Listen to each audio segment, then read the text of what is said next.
हाँ जी, और आपको स्क्रीन नहीं नजर आ रही है?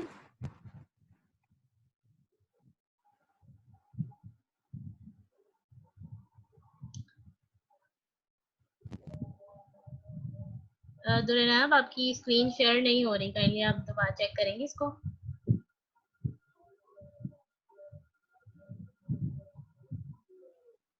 हेलो, आपको स्क्रीन नजर आ रही है? नहीं, अभी तक नहीं हो रही शो।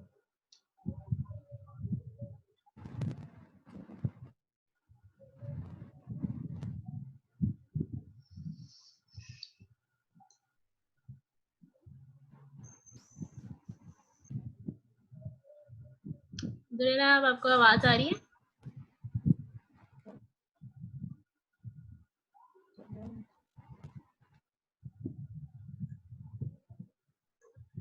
आपकी आवाज मुझे नहीं आ रही, काइंडली आप अपना स्पीकर और अपना इंटरनेट चेक करें।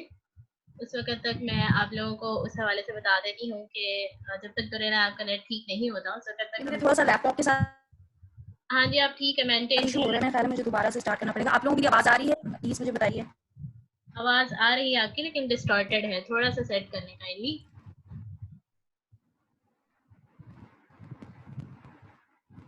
फायजा, मैं रिकॉर्डिंग स्टॉप कर रही हूँ, मुझे लग रहा है इसकी वजह से मेरा थोड़ा प्रॉब्लम हो रहा है, क्योंकि जी दो आप लोग कर कर रहे हैं तो दें। शायद ओके, आप कर दें स्टॉप, मैं रिकॉर्ड कर लेती हूँ। Thank you so much. मैं रीस्टार्ट कर रही हूँ, तो मैं रीस्टार्ट कर रही हूँ। ठीक है, it will take around 5 okay, minutes. Take your time, तो तब तक हम मैं शुरू थोड़ा मुझे कर लेते हैं अपनी नेक्स्ट वर्कशॉप को। आप अपना टाइम ले लें काइंडली। और तब तक मैं हमारी ऑडियंस को इस बारे में बता देती हूँ कि हमारी नेक्स्ट वर्कशॉप जो आने वाली है वो किन टॉपिक्स पर होंगी, और वो इस हवाले से किस किस को गाइड कर सकते हैं और किस किस को इनवाइट कर सकते हैं। हो रही है तो it would be very good. Okay, अल्हम्दुलिल्लाह आवाज आ रही है। दुरेना आपकी नहीं आ रही थी। दुरेना आप अपना माइक ठीक करके और सारी चीजें ठीक करके आ रही हैं। आप मुझे बताइए आपको स्क्रीन शो हो रही है? काइंडली चैट बॉक्स में बता दें मुझे इस बारे में।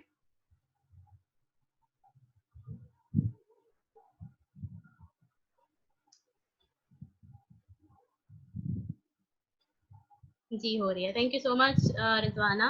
अच्छा, ये हमारे पास जब तक दुरे नायाब नहीं आती, आई वुड एक्सप्लेन यू कि हमारा नेक्स्ट वर्कशॉप का क्या क्राइटेरिया आ रहा है। उसके हिसाब से पेरेंटिंग के लिए, यानी पेरेंट्स के लिए मिस स्कॉलरशिप की वर्कशॉप आएगी द यस ब्रेन के नाम से, जिसमें आप अपने बच्चों की ब्रेन डेवलपमेंट के बारे में उनके साथ डिस्कस कर सकते हैं, उनसे इस बारे में जान सकते हैं कि बच्चे किस तरह से उनकी ब्रेन डेवलपमेंट होती है और वो कैसे कैसे इन चीज़ों को सीखते हैं और उनका लर्निंग पैटर्न क्या है, जो कि इंशाल्लाह हम 15 अगस्त को अरेंज करेंगे और आई होप कि आप सब लोग इंशाल्लाह ज्वाइन करेंगे। उसके बाद अज़दवाजी ज़िंदगी ये ग्रुप जिस सेक्शन के लिए काम करता है, यानी मैरिड वुमेन के लिए काम करता है, उसके हवाले से डॉक्टर सारा तारिक की वर्कशॉप आ रही है, नो योर सेल्फ। जो खवातीन को मसाइल रहते हैं और सेल्फ एस्टीम लो का शिकार रहती हैं, तो उसके बारे में इंशाल्लाह वो गाइड करेंगी कि how to nurture your self और किस तरह से आप अपनी सेल्फ एस्टीम को रेज कर सकते हैं और अपने तमाम मामला जो इस अज़दवाजी ज़िंदगी में खास तौर पर होते हैं, जो अपसेटिंग सिचुएशन होती हैं, उनको किस तरह से टैकल कर सकते हैं। तो वो 20th अगस्त को इंशाल्लाह उसकी वर्कशॉप होगी और उसकी अपडेट इंशाल्लाह आपको हम अपने पेज पे देते रहेंगे।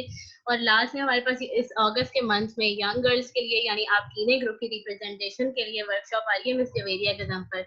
Miss Javeria Ghazanfar is a well renowned speaker और वो अल्हम्दुलिल्लाह से अपना भी एक प्लेटफॉर्म चला रही हैं और वो हमें, यानी जो गर्ल्स हैं, यंग गर्ल्स हैं, उनको इस बारे में इन्फॉर्म करेंगी कि how to choose their life partner के ज़िंदगी में, यानी शादी के लिए जब आप किसी पर्सन का इंतखाब करते हैं तो क्या क्या चीज़ें कंसीडर करके on the perspective of Islam, कैसे किन चीज़ों को कंसीडर करके और क्या तरीका कार जो होता है उसको अप्रोच करके आप अपना लाइफ पार्टनर चूज कर सकते हैं। तो ये इंशाल्लाह 20th अगस्त को होगी और हमारी कोशिश यही रहती है कि हम आपके लिए इस तरह के सारे मौके जो है वो फ्री में ऑर्गेनाइज करा सकें। अभी तक अल्हम्दुलिल्लाह हमने जितनी भी वर्कशॉप्स कराई हैं वो फ्री ऑफ कॉस्ट रही हैं और उसके अंदर काफ़ी ऑडियंस मेंटेन रही है, अल्लाह का शुक्र है। तो इस मामले में हम कोशिश करते रहते हैं कि आप तक जो है वो बेस्ट से बेस्ट चीज़ पहुंचा सकें।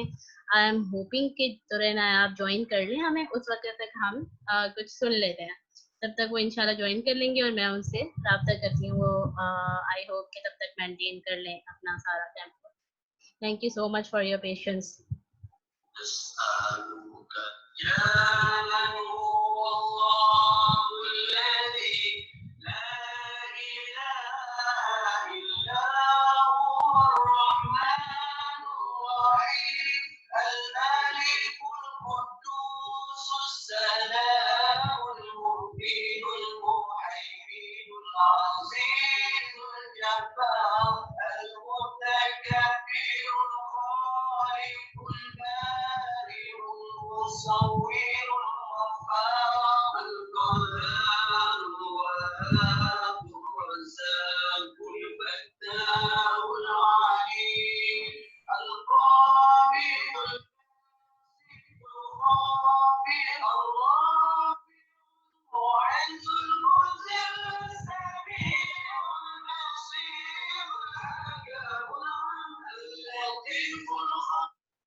अस्सलाम वालेकुम। एक्चुअली मैं दुरे ने आपके साथ कांटेक्ट में थी, इस वजह से माइक ऑफ करना पड़ा है और वो कह रही हैं कि उनका थोड़ा-सा कोई टेक्निकल इश्यू है। आई होप कि आप सब लोग अंडरस्टैंड करेंगे। वो जल्दी हमें जॉइन कर लेंगी, तब तक हम होम स्कूलिंग के बारे में एक जनरल क्विज़ रख लेते हैं। आप लोग में इस वक़्त मेरे साथ 22 लोग मौजूद हैं, लग चुके हैं और 23 अब तो अल्हम्दुलिल्लाह 23 हो गए हैं। तो किसी का एक्सपीरियंस रहा हो अगर होम स्कूलिंग के हवाले से या कोई खुद इस सारी चीज़ों के साथ इंटरेक्शन में रहा हो, तो चैट में हमें इन्फॉर्म कर सकते हैं। तब तक जब तक ज़ुरैन आप नहीं आती तो हम एक जनरल सी कन्वर्सेशन रख लेते हैं होम स्कूलिंग के ऊपर। तो होम स्कूलिंग आप लोगों ने इसका आप लोगों के साथ ये इंट्रो कहाँ से हुआ? क्योंकि एक ऐसी टर्म है जो सोसाइटी में आजकल ट्रेंड इख्तियार कर रही है और जनरली लोगों को नहीं इसके बारे में अवेयरनेस होती है, या फिर ऐसा कहा जा सकता है कि शुरू में जब हमारे पास ये आप लोग प्लीज़ चैट बॉक्स यूज़ करें इस पर्पज़ के लिए। शुरू में जो तरीकाकार होता था जब माएँ पढ़ाती माइक ऑफ कर दो, चैट बॉक्स बोल रही माइक। घर में अपने बच्चों को पढ़ाती थी, तो वो तरीकाकार उस वक़्त बच्चे जल्दी सीख भी लेते थे और ये सारी चीज़ें पिकअप करते थे। यानी समर वेकेशन होती थी और फिर क्या होता था कि माएँ अलग से एक निसाब हमारे पास मौजूद होता था, वो पढ़ाती थी, बच्चों को छोटी-छोटी नज़्में याद कराती थी, सीरत के निसाब होते थे, काफ़ी सारी चीज़ें होती थी। तो समर वेकेशन के बाद एक पूरा यानी कि बच्चा फुल पैक अल्हम्दुलिल्लाह उस नॉलेज से जो स्कूल वाले देते हैं, उससे हट के हमारे पास नॉलेज अवेलेबल होता था। और बच्चे की जो सेल्फ ग्रूमिंग है वो होती रहती थी साथ साथ। तो आप लोगों ने, जो आप लोगों के बच्चे यकीनन होंगे, और आप लोगों ने उनके साथ क्या क्या एक्टिविटीज की समर में इस हवाले से, और खास तौर पे ये जो कोरोना की छुट्टियां रही उस हवाले से, तो उसके बारे में मुझे चैट बॉक्स में प्लीज अवेयर करें, ताकि हमें पता चले कि आजकल हमारी सोसाइटी में होम स्कूलिंग की रेशो कितनी चल रही है और कैसे चल रही है, या इसके हवाले से अगर कोई खास तजर्बा रहा हो तो उसके बारे में भी आप लोग इन्फॉर्म कर सकते हैं। हमारे साथ इस वक्त 23 लोग मौजूद हैं, और काइंडली एक पहला स्टेप रखते हैं, और इस वक्त सादका आप भी हमारे साथ मौजूद है, तो इस बारे में अगर कोई बात करना चाहे तो माइक पे भी आ सकता है। I have been Naila Afzal कह रही हैं, I have been home schooling my kids from the past 2.5 years, माशाल्लाह। तो क्या तरीकाकार होता है नाइला आपका अपने बच्चों को पढ़ाने का इस हवाले से, या होम स्कूलिंग के हवाले से क्या सेटअप होता है? अगर आप माइक पे आके भी शेयर करना चाहें तो इट्स मोर देन फाइन, वरना आप चैट बॉक्स यूज कर सकती हैं। और बाकी भी मुझे प्लीज इन्फॉर्म करें, ताकि हमें पता चल सके कि हम जिस टॉपिक पे बात कर रहे हैं हमारी ऑडियंस को इसके हवाले से कितनी अवेयरनेस है। Thank you so much. जी अस्सलाम वालेकुम। वालेकुम अस्सलाम। कौन बात कर रहा है इस वक्त मेरे साथ? एक जी मिनट, नाइला।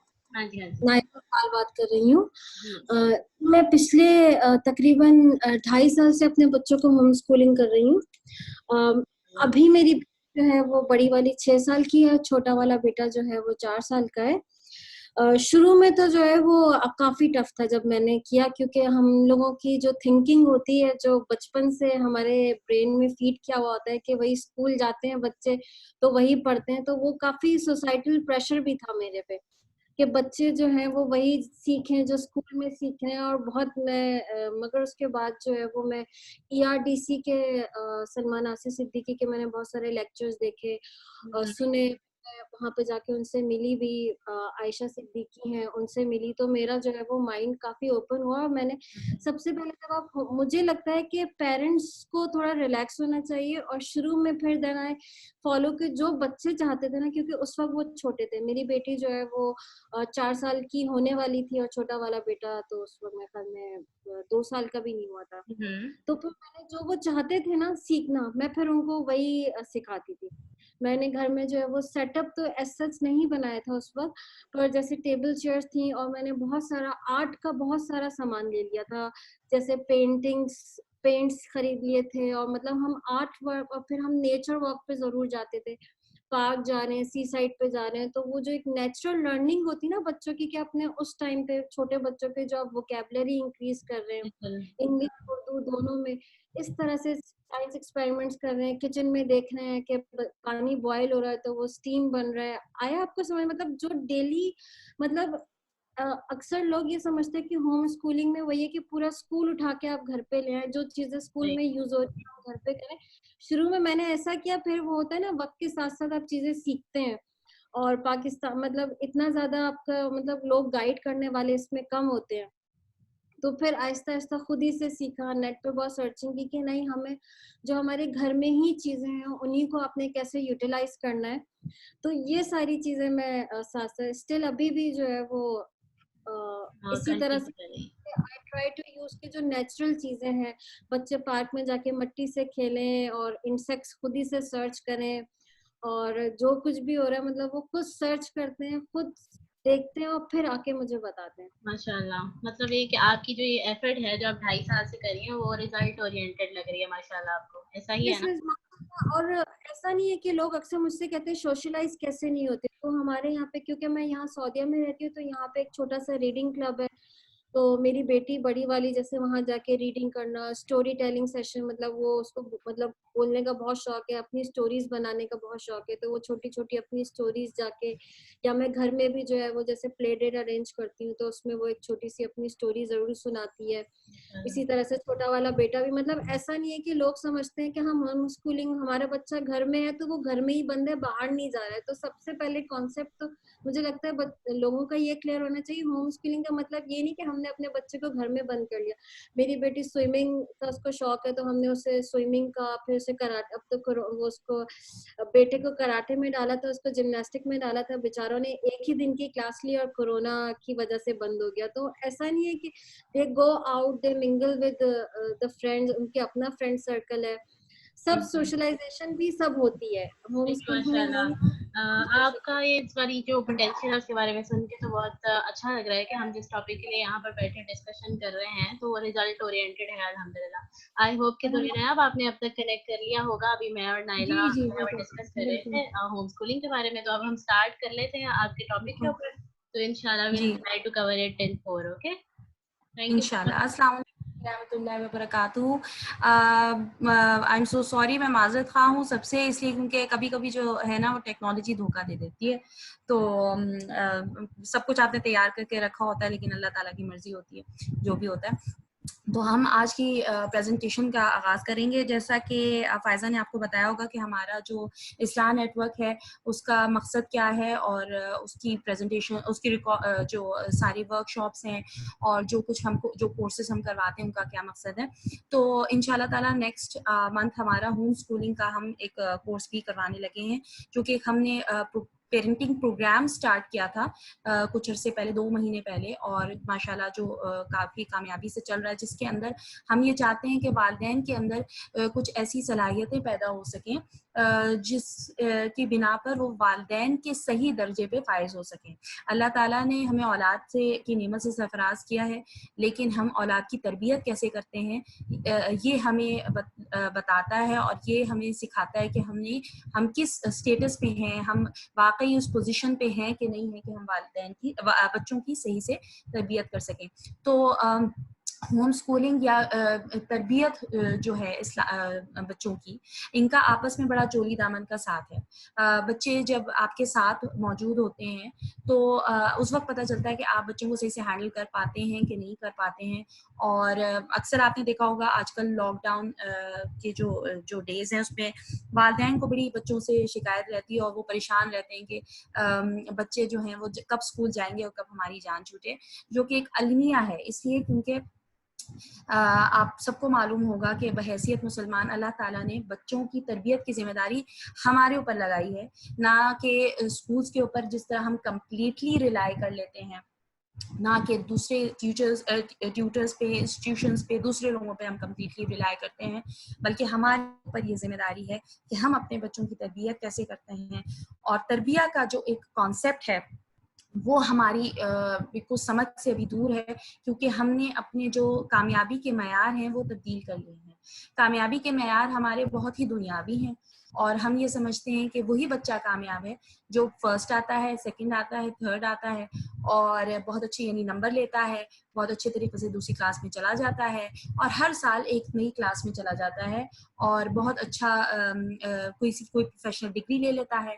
एक मुसलसल एक दिन रात की चक में जो लगा रहता है, और एक मुसलसल जो एक जिंदगी का सर्कल है जिसके अंदर ये होता है कि जब मेहमान आते हैं तो बच्चों को ये कहा जाता है कि कल तुम्हारा एग्जाम है और तुम अपने एग्जाम की तैयारी करो, और बच्चों को ये नहीं कहा जाता कि तुम अपने जो गेस्ट्स हैं उनको सलाम करो, उनको सर्व करो, क्योंकि मेहमान तो अल्लाह ताला की रहमत होते हैं।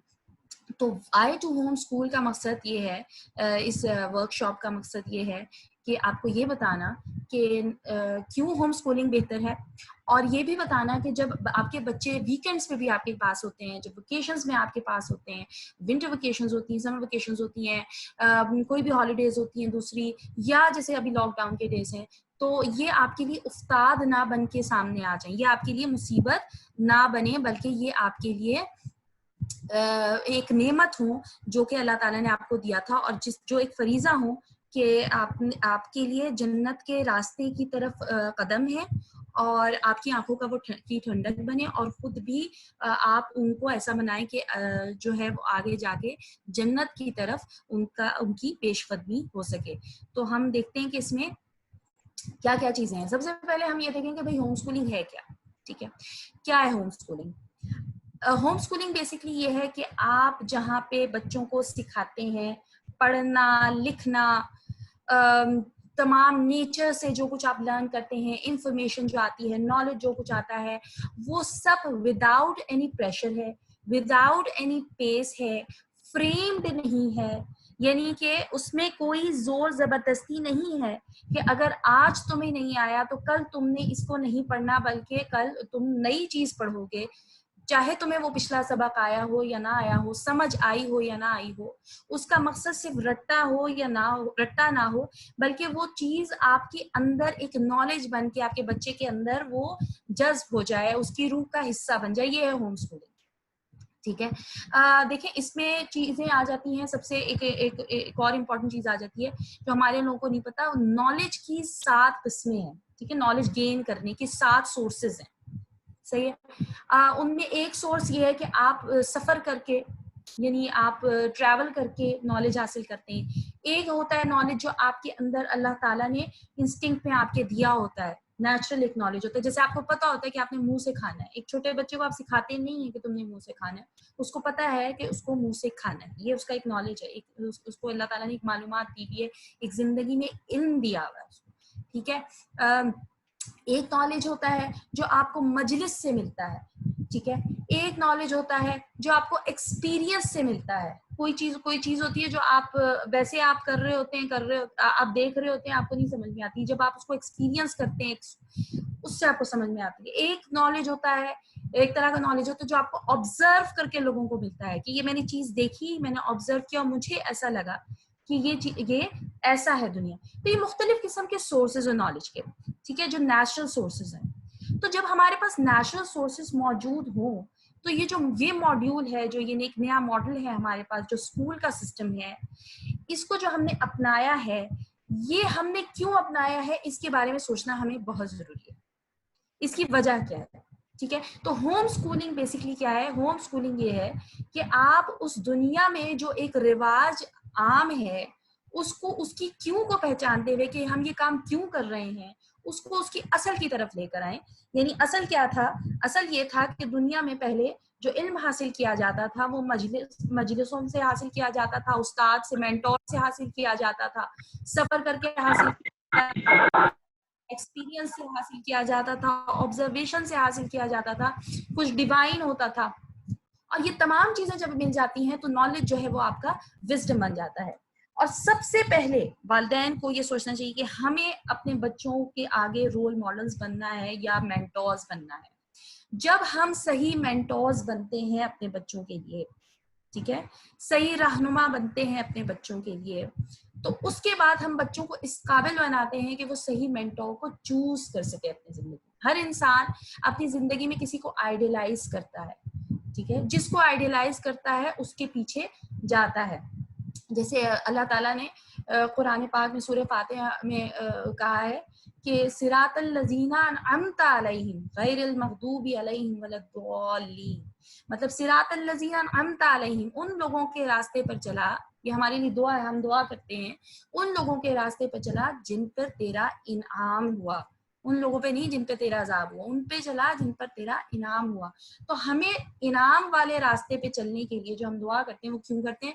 क्योंकि जब हमें पता बहुत कुछ होता है, हमें पता है कि एक जन्नत और दोज़ख का तसव्वुर हमें है, हमें ये पता है कि सच क्या है, गलत क्या है, झूठ बोलना बुरी बात, लेकिन जो एक नेक लोगों की सोबत में रह के एक रिमाइंडर आपको मिलता है ना, वो आपको बार बार याद करा, जो याददाश्त आपकी होती है, वो जब बार बार आपको याद कराया जाता है, वो बार बार आपको शैतान को पीछे धकेलने के लिए जरूरी है।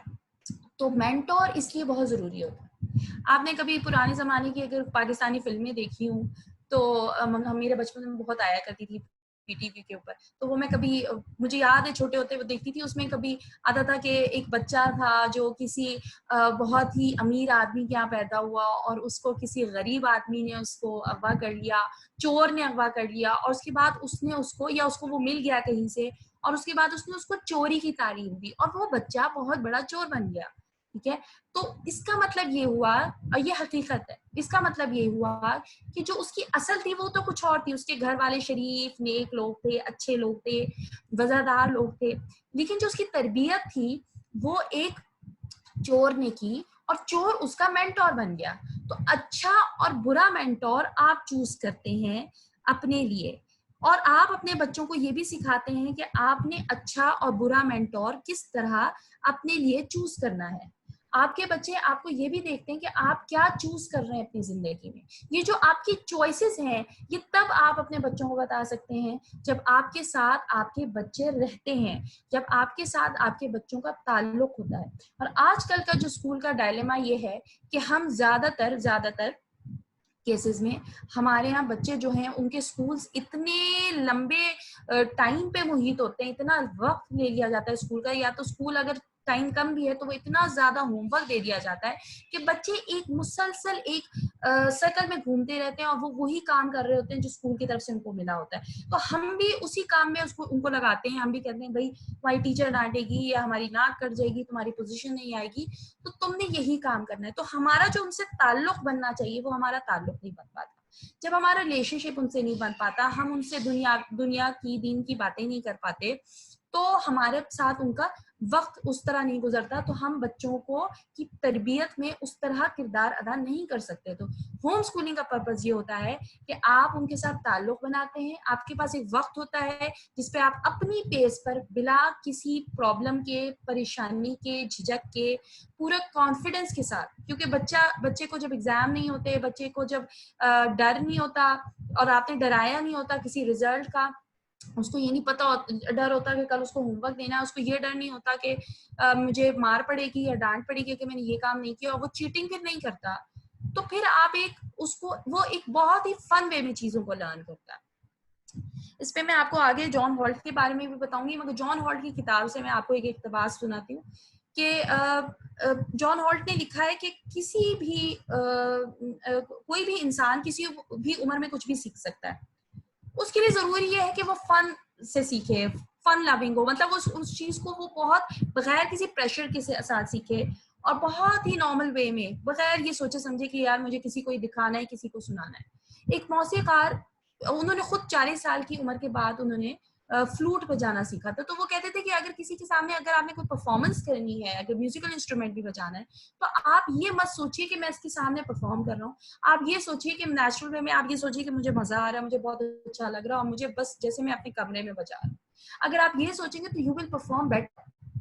ठीक है, तो प्रेशर का होना और ना होना ये आपकी जिंदगी में, आपके दिमाग पे और आपके बच्चों की सेहत पे बहुत असर करता है।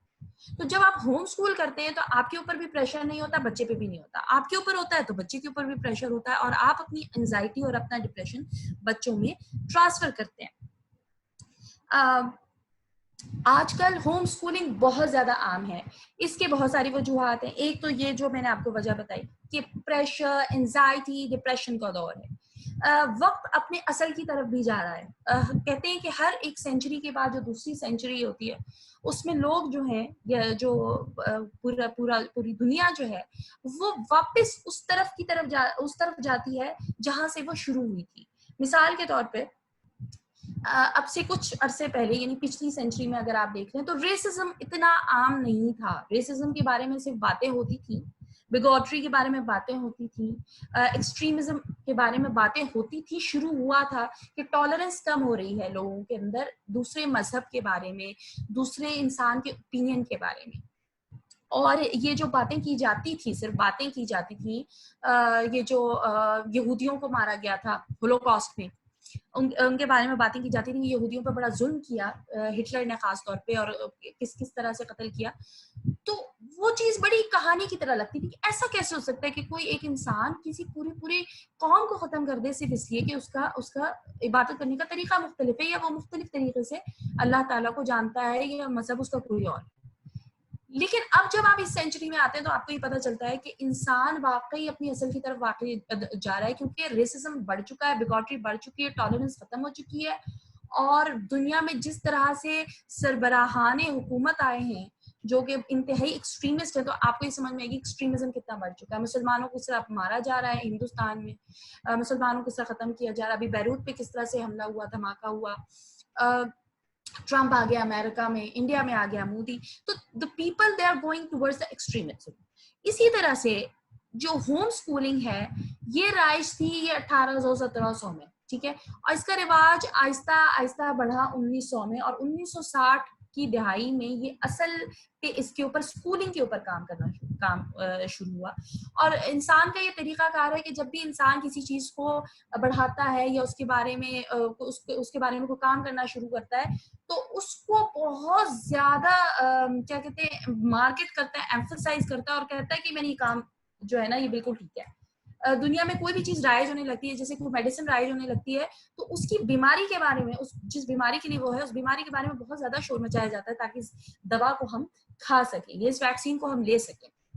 ठीक है, इसी तरह से जब स्कूल का आगाज किया गया, स्कूल्स का ज्यादा आगाज हुआ, तो कुछ लोगों ने शोर मचाया। इनमें से मैं आगे बताऊंगी आपको, जॉन हॉल्ट भी थे और भी बहुत सारे ऐसे मुफक्किरीन और फिलोसफर्स थे जिन्होंने कहा कि आगे जाके चीजें बहुत ज्यादा तकलीफदेह हो जाएगी सिचुएशन, और स्कूल्स का ऐसे हो जाएगा कि इंसान जो है वो बस कहेगा कि भाई मेरे बच्चे तो बस स्कूल ही में जाए। तो शुरू जब ये चीज हुई थी उस वक्त ही इस तरीका जो तालीम है इसके ऊपर एतराजात उठाने शुरू कर दिए गए थे। तो अब वापस जब इसके ऊपर रिसर्च हुई कि किस तरह से बहुत सारे प्रॉब्लम्स हमारे बच्चों में आ रहे हैं, हमारे बच्चों की रीडिंग खराब हो रही है, जो मैं आगे आपको बताऊंगी कि किस तरह खराब हो रही है, हमारे बच्चों को पढ़ने का शौक नहीं है, हमारे बच्चे, मैं निसाबी किताबों की बात नहीं कर रही, निसाबी किताबें तो धक्का मार के, और चूंकि कोर्स होता है, फ्रेम्ड होता है, बस बच्चे को ये कराना है, उसके मुंह में ये डालना है, तो वो हम करवा ही देते हैं। एक होता है तालीम, और वो फिर उससे बच्चा फिर और जो है ना पढ़ने से उसका शौक ही चला जाता है। एक चीज होती है कि आपको किस तरह से किताबों का शौक है, वो किताबों का शौक ही खत्म हो गया, उसके लिए वक्त भी खत्म हो गया है, गैर निसाबी सरगर्मियों के लिए वक्त नहीं है, बच्चे मुसलसल होमवर्क में लगे हुए हैं, फिजिकल एक्टिविटीज के लिए बच्चों के पास वक्त नहीं है, बच्चे जो है उनकी हेल्थ डिक्लाइन हो रही है, बच्चे जो है उनमें चाइल्डहुड डिप्रेशन बहुत बढ़ गया है, एंजाइटी बढ़ गई है, वालिदैन बहुत परेशान है। तो इन सब की वजूहात जो तलाश की गई, उनमें से एक वजह जो है वो स्कूल भी है। इवन जो टीचर्स हैं, दुनिया भर में जो एम्प्लॉयज होते हैं, उनको बहुत ज्यादा, उनको छुट्टियां भी मिलती हैं, उनको रिलैक्सेशन भी मिलती है, बहुत कुछ होता है, मगर टीचर्स के बारे में खासतौर पे अगर मैं पाकिस्तान का जायजा लूं, तो इतना ज्यादा टीचर्स को प्रेशराइज किया जाता है, टीचर्स से क्या क्या काम करवाए जाते हैं जिनका इल्म देने से कोई ताल्लुक नहीं होता, जैसे उनसे चार्ट बनवाए जा रहे हैं, उनको कहा जा रहा है क्लासरूम डेकोरेट करें, और वो अपना सारा प्रेशर बच्चों के अंदर ट्रांसफर करती हैं। उनको ये हेड ऑफ द इंस्टीट्यूशन की तरफ से सख्ती होती है, प्रिंसिपल की तरफ से सख्ती होती है, आपने आज ये क्यों नहीं लेसन प्लानर में जब मौजूद था, आपने आज ये क्यों नहीं करवाया। वो 1-to-1 जो अटेंशन एक देनी होती है, बच्चे के साथ एक रिलेशनशिप बनाना होता है, उसका वो टीचर के पास टाइम ही नहीं है। टीचर एक आलिमा बन के सामने नहीं आ रही, एक आलिमा और एक शागिर्द का जो रिश्ता होता है वो बन के सामने नहीं आ रही। तो इस वजह से, इन तमाम वजूहात की वजह से होम स्कूलिंग जो है वो दुनिया में बहुत ज्यादा बढ़ गई है। अब पिछले 5 सालों में बिल्कुल ट्वाइस उसका फिगर हो गया है। अगर हम देखें, आपको यूट्यूब पे, आपको इंटरनेट पे हर जगह होम स्कूलिंग वेबसाइट्स मिल जाएंगी, आपको बहुत सारे ऐसे लोग मिल जाएंगे, बहुत सारे ऐसे पुराने जमाने के लोग मिल जाएंगे जिनके आपको बाकायदा लिखे गए चीजें आपको मिल जाएंगी जो कि किस तरह आप ये तरीके यूज करके आप होम स्कूल अपने बच्चे को कर सकते हैं। पूरे कोर्सेज आपको मिल जाएंगे, यूट्यूब के ऊपर बहुत कुछ आपको मिल जाएगा, तरीकाकार, बहुत सारे लोग आपको बहुत कुछ बताएंगे। और वो क्यों बताएंगे? क्योंकि वो खुद होम स्कूल कर रहे हैं। तो बेसिकली आपको होम स्कूलिंग का कोर्स करवाने का जो नेक्स्ट मंथ वो जो सिलसिला है वो यही है कि हम इस्लामी तरीके से जो हमारा तरबिया का कॉन्सेप्ट है उसको इसके साथ हम मिलाएं, क्योंकि दुनिया में तो home schooling on the rise है, दुनिया में तो है, लेकिन जब आप इंटरनेट पे ढूंढते हैं, जब आप यूट्यूब पे ढूंढते हैं, बहुत सारी जगहों पे ढूंढते हैं, तो इस्लामिक और जो एक पाकिस्तानी वर्जन है ऑफ होम स्कूलिंग, इसके ऊपर बहुत कम काम किया गया है। खवातीन अक्सर परेशान रहती हैं, होम स्कूलिंग के जो कॉन्सेप्ट्स हैं उनके अंदर बहुत प्रॉब्लम्स मौजूद हैं, क्योंकि बहुत सारे लोग होम स्कूलिंग को ये समझते हैं कि हमने जो स्कूल का ही कोर्स है उसी को लेके हमने करवा देना है। तो अब वो फिर एक साल वो ही होता है कि फिर 1 साल में करवा, उसमें बस ये होता है कि आप एग्जाम नहीं लेते, तो आपके ऊपर आप एक प्रेशर दे रहे होते हैं बच्चे को। तो हम एक ऐसा तरीका है होम स्कूलिंग हम स्टार्ट करवाने वाले हैं जो कि होना चाहिए, जिसके अंदर कुछ ऐसी जो रीडिंग के तरीके हों, कुछ ऐसे राइटिंग के तरीके हों, कुछ ऐसे क्लीनिंग के और हाउस में इन्वॉल्वमेंट के तरीके हों, जो प्रॉपर एक इस्लामिक, एक इंडिविजुअल जो हमारा एक इंसान प्रॉपर होना चाहिए, बेहतरीन इंसान की तरबियत है, उसका तरीका जो है वो हम चाहते हैं कि होना चाहिए। तो home schooling on the rise तो बहुत है, मगर उसको इस्लामिक आइडियोलॉजी से किस तरह से मिलाया जाए, ये एक थोड़ा हमारे मुल्क में चीजों के ऊपर जरा कम काम किया गया है, क्योंकि जो लोग होम स्कूल कर रहे होते हैं वो भी इन्हीं वेबसाइट्स को फॉलो करते हैं, इन्हीं इंटरनेट की साइट्स को, इन्हीं यूट्यूब की वीडियोस को फॉलो करते हैं, उन्हें बिल्कुल समझ में नहीं आते, दे वेरी कंफ्यूज। मिसाल के तौर पे मैं आगे आपको फोनिक्स के बारे में बताऊंगी कि फोनिक्स किस तरह से तबाह कर रहे हैं बच्चों की रीडिंग, ठीक है, ये आपके लिए बिल्कुल एक नई बात है। और फोनिक्स का एक नेबल बदल तरीका क्या होना चाहिए और फोनिक्स किस तरह तबाह कर रहे हैं, ये भी एक बात है, और ये मैं आपको आगे बताती हूँ। और फोनिक्स जो है वो ही जो है हमारे घरों में होम स्कूल मदर्स कर रही हैं अपने बच्चों को, वो भी जॉली फोनिक्स की किताबें ले लेकर ढूंढ रही होती हैं और ऐसे बंदे को ढूंढ रही होती है जो उनके बच्चों को फोनिक्स करवाते हैं, ठीक है।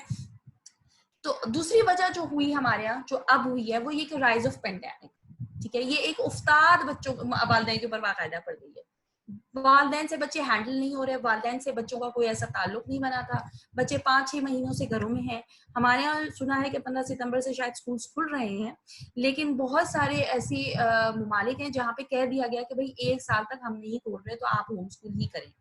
ऑनलाइन स्कूलिंग का जो एक आगाज हुआ है वो एक ऐसा जोक है, इट्स अ जोक, एक लतीफा है, एक मजाक है, इसलिए क्योंकि मैंने ऑनलाइन स्कूलिंग करते देखा है लोगों को। मैंने मेरे अपने घर में मेरे अपने भांजा भांजी ऑनलाइन स्कूलिंग कर रहे होते हैं, ऑनलाइन स्कूल ले रहे होते हैं, और वो मैं हैरान हो रही होती हूँ कि किस तरह से बेचारी टीचर भी परेशान है।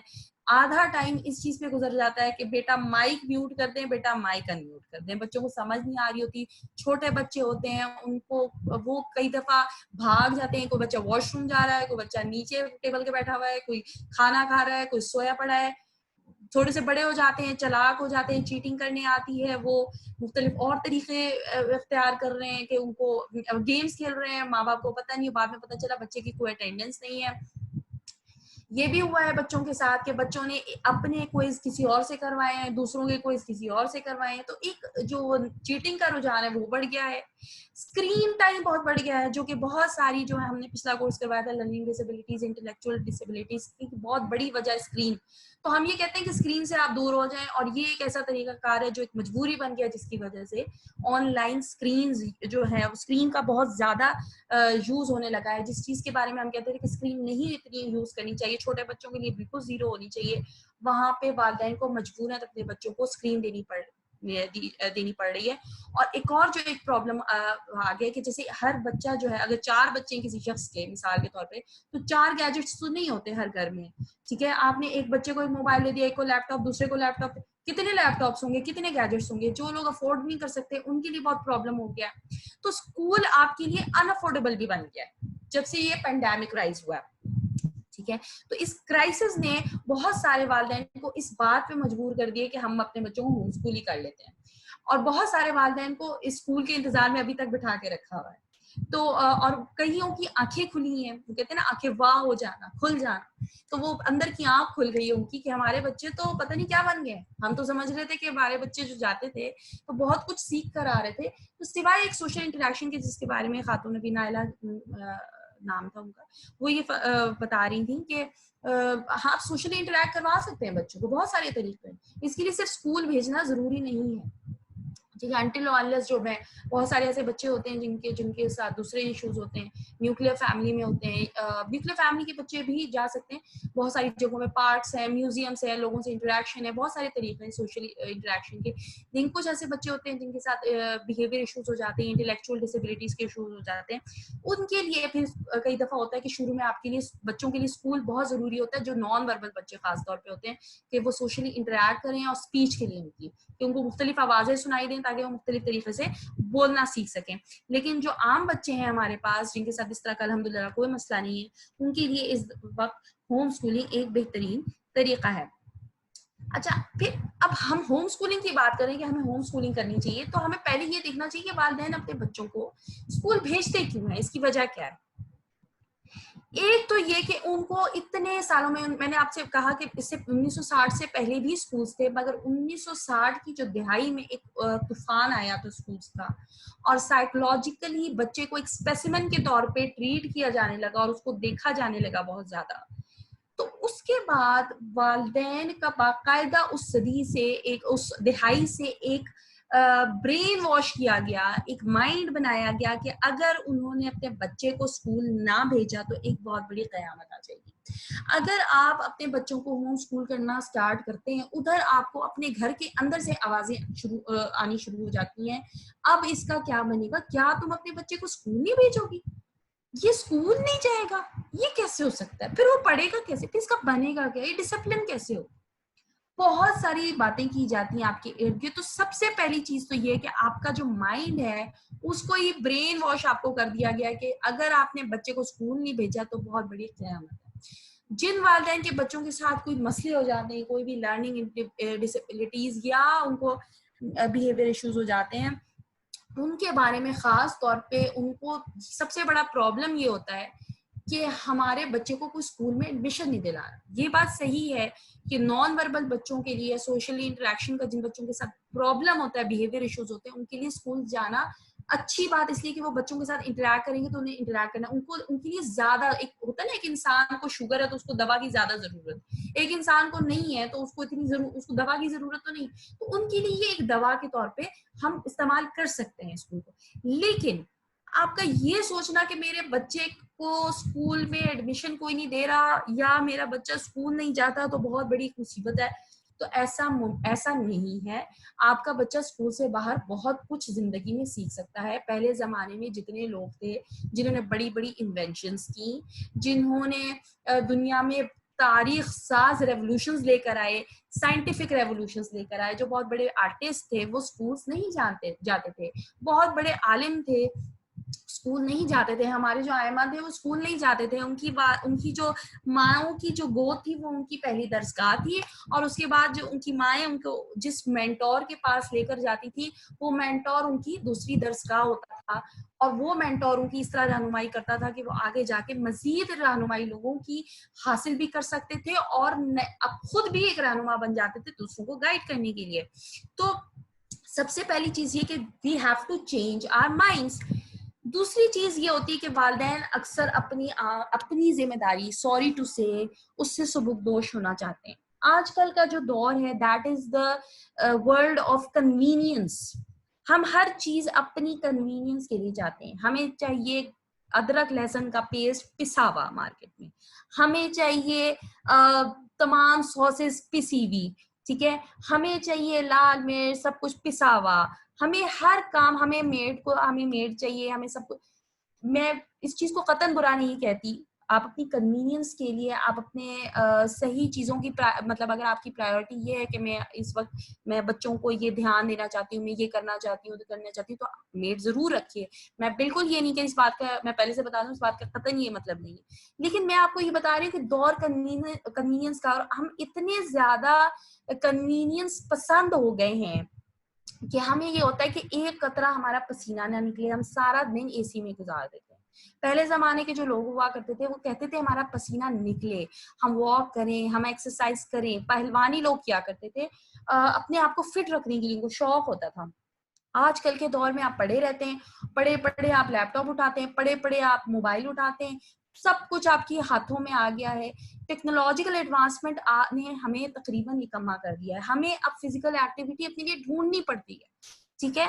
तो इसकी वजह से क्या होता है कि चूंकि हमें इतनी आदत हो गई, हमें इतनी आसान पसंद हो गए, तो हमें बहुत अच्छा लगता है कि यार हमें 2.5-3 साल का बच्चा जिसकी अभी हमने तरबियत करी, देखिए बच्चा जो है वो तो आपको रो के ही बताएगा ना कि भाई मेरे पेट में दर्द हो रहा है, या जो बच्चा पैदा होता है वो रो के ही कहेगा ना कि मुझे दूध पीना है, वो आपको उठ के तो नहीं कहेगा अम्मी अम्मी मुझे दूध पीना है, ठीक है।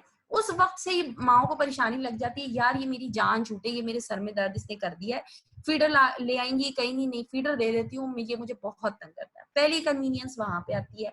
दूसरी, वहां पे फिर 3 साल का बच्चा, सारे के सारे बच्चे जा रहे होते हैं स्कूल, तो ये कहती है यार बड़ी अच्छी वो तरबियत करेगी ना टीचर, बहुत अच्छा सिखाती है, छुरी कांटे से बच्चा खाना खाता है, टॉयलेट ट्रेन भी वो कर देगी, मुझे क्या, मैं नहीं कर रही, मैंने नहीं करना, ठीक है। माएँ बाकायदा घरों में सो रही होती हैं, सारा सारा दिन सोती हैं, दोपहर को उठती हैं, बच्चों के लिए खाना बना लेती हैं, बच्चे जब स्कूल से आते हैं उनको खाना खिला के सुला देती हैं, फिर ट्यूशन वाले अंकल आ जाते हैं, टीचर आ जाते हैं, फिर कारी साहब आ जाते हैं, फिर उसके बाद उनका होमवर्क होता है, बच्चे बेचारे ही करते करते करते करते उसके बाद भी बच्चों को डांट पड़ रही होती, तुम्हें ये नहीं आता, तुम्हें वो नहीं आता, ठीक है। तो माँ को बच्चे के साथ जो उसका ताल्लुक बनाने का वो वक्त है उसको वो समझ ही नहीं पाती, उसको ये समझ ही नहीं आती कि ये जो बच्चा अभी मुझसे इतनी बातें कर रहा है, एक एवरेज जो 4 साल का बच्चा होता है, एक एवरेज है वो 400 क्वेश्चंस पूछ सकता है, ठीक है, ठीक है, 400 वो क्वेश्चंस पूछ सकता है। हमें उसके क्वेश्चन पे होता है कि यार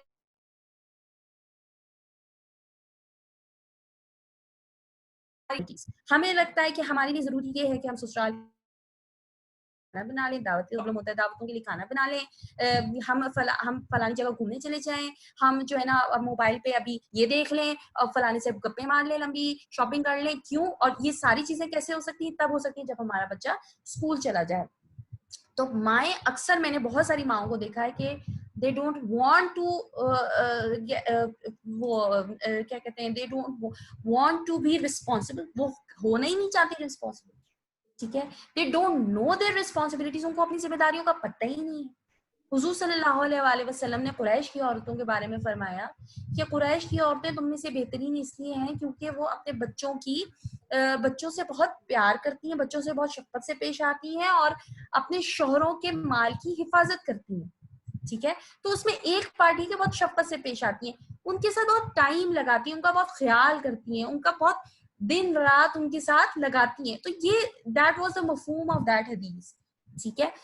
तो वो तब होता है जब आपको पता हो कि ये मेरी जिम्मेदारी है, जब मुझे एहसास ही ना हो, मैंने अपना दिमाग 4 चीजों में लगाया हुआ हो, मुझे अपना सर्कल नहीं पता, मैं दूसरों को भाषण देने चली जाऊं, मैं आपको बताऊं कि होम स्कूलिंग क्या होता है, मेरे अपने बच्चे बैठ के रो रहे हो, उनको मैं खाने को टाइम को ना दूं, वो ज्यादा उनको भूख लगे तो लेस लेकर आ जाऊं, खिला दूं, ठीक है, कि चलो इससे पेट भर जाएगा, बिस्किट्स खिला दूं कि यार चलो मुझे खाना ना बनाना पड़े, ठीक है, क्योंकि मुझे पैसे कमाने हैं, मुझे जॉब करनी है।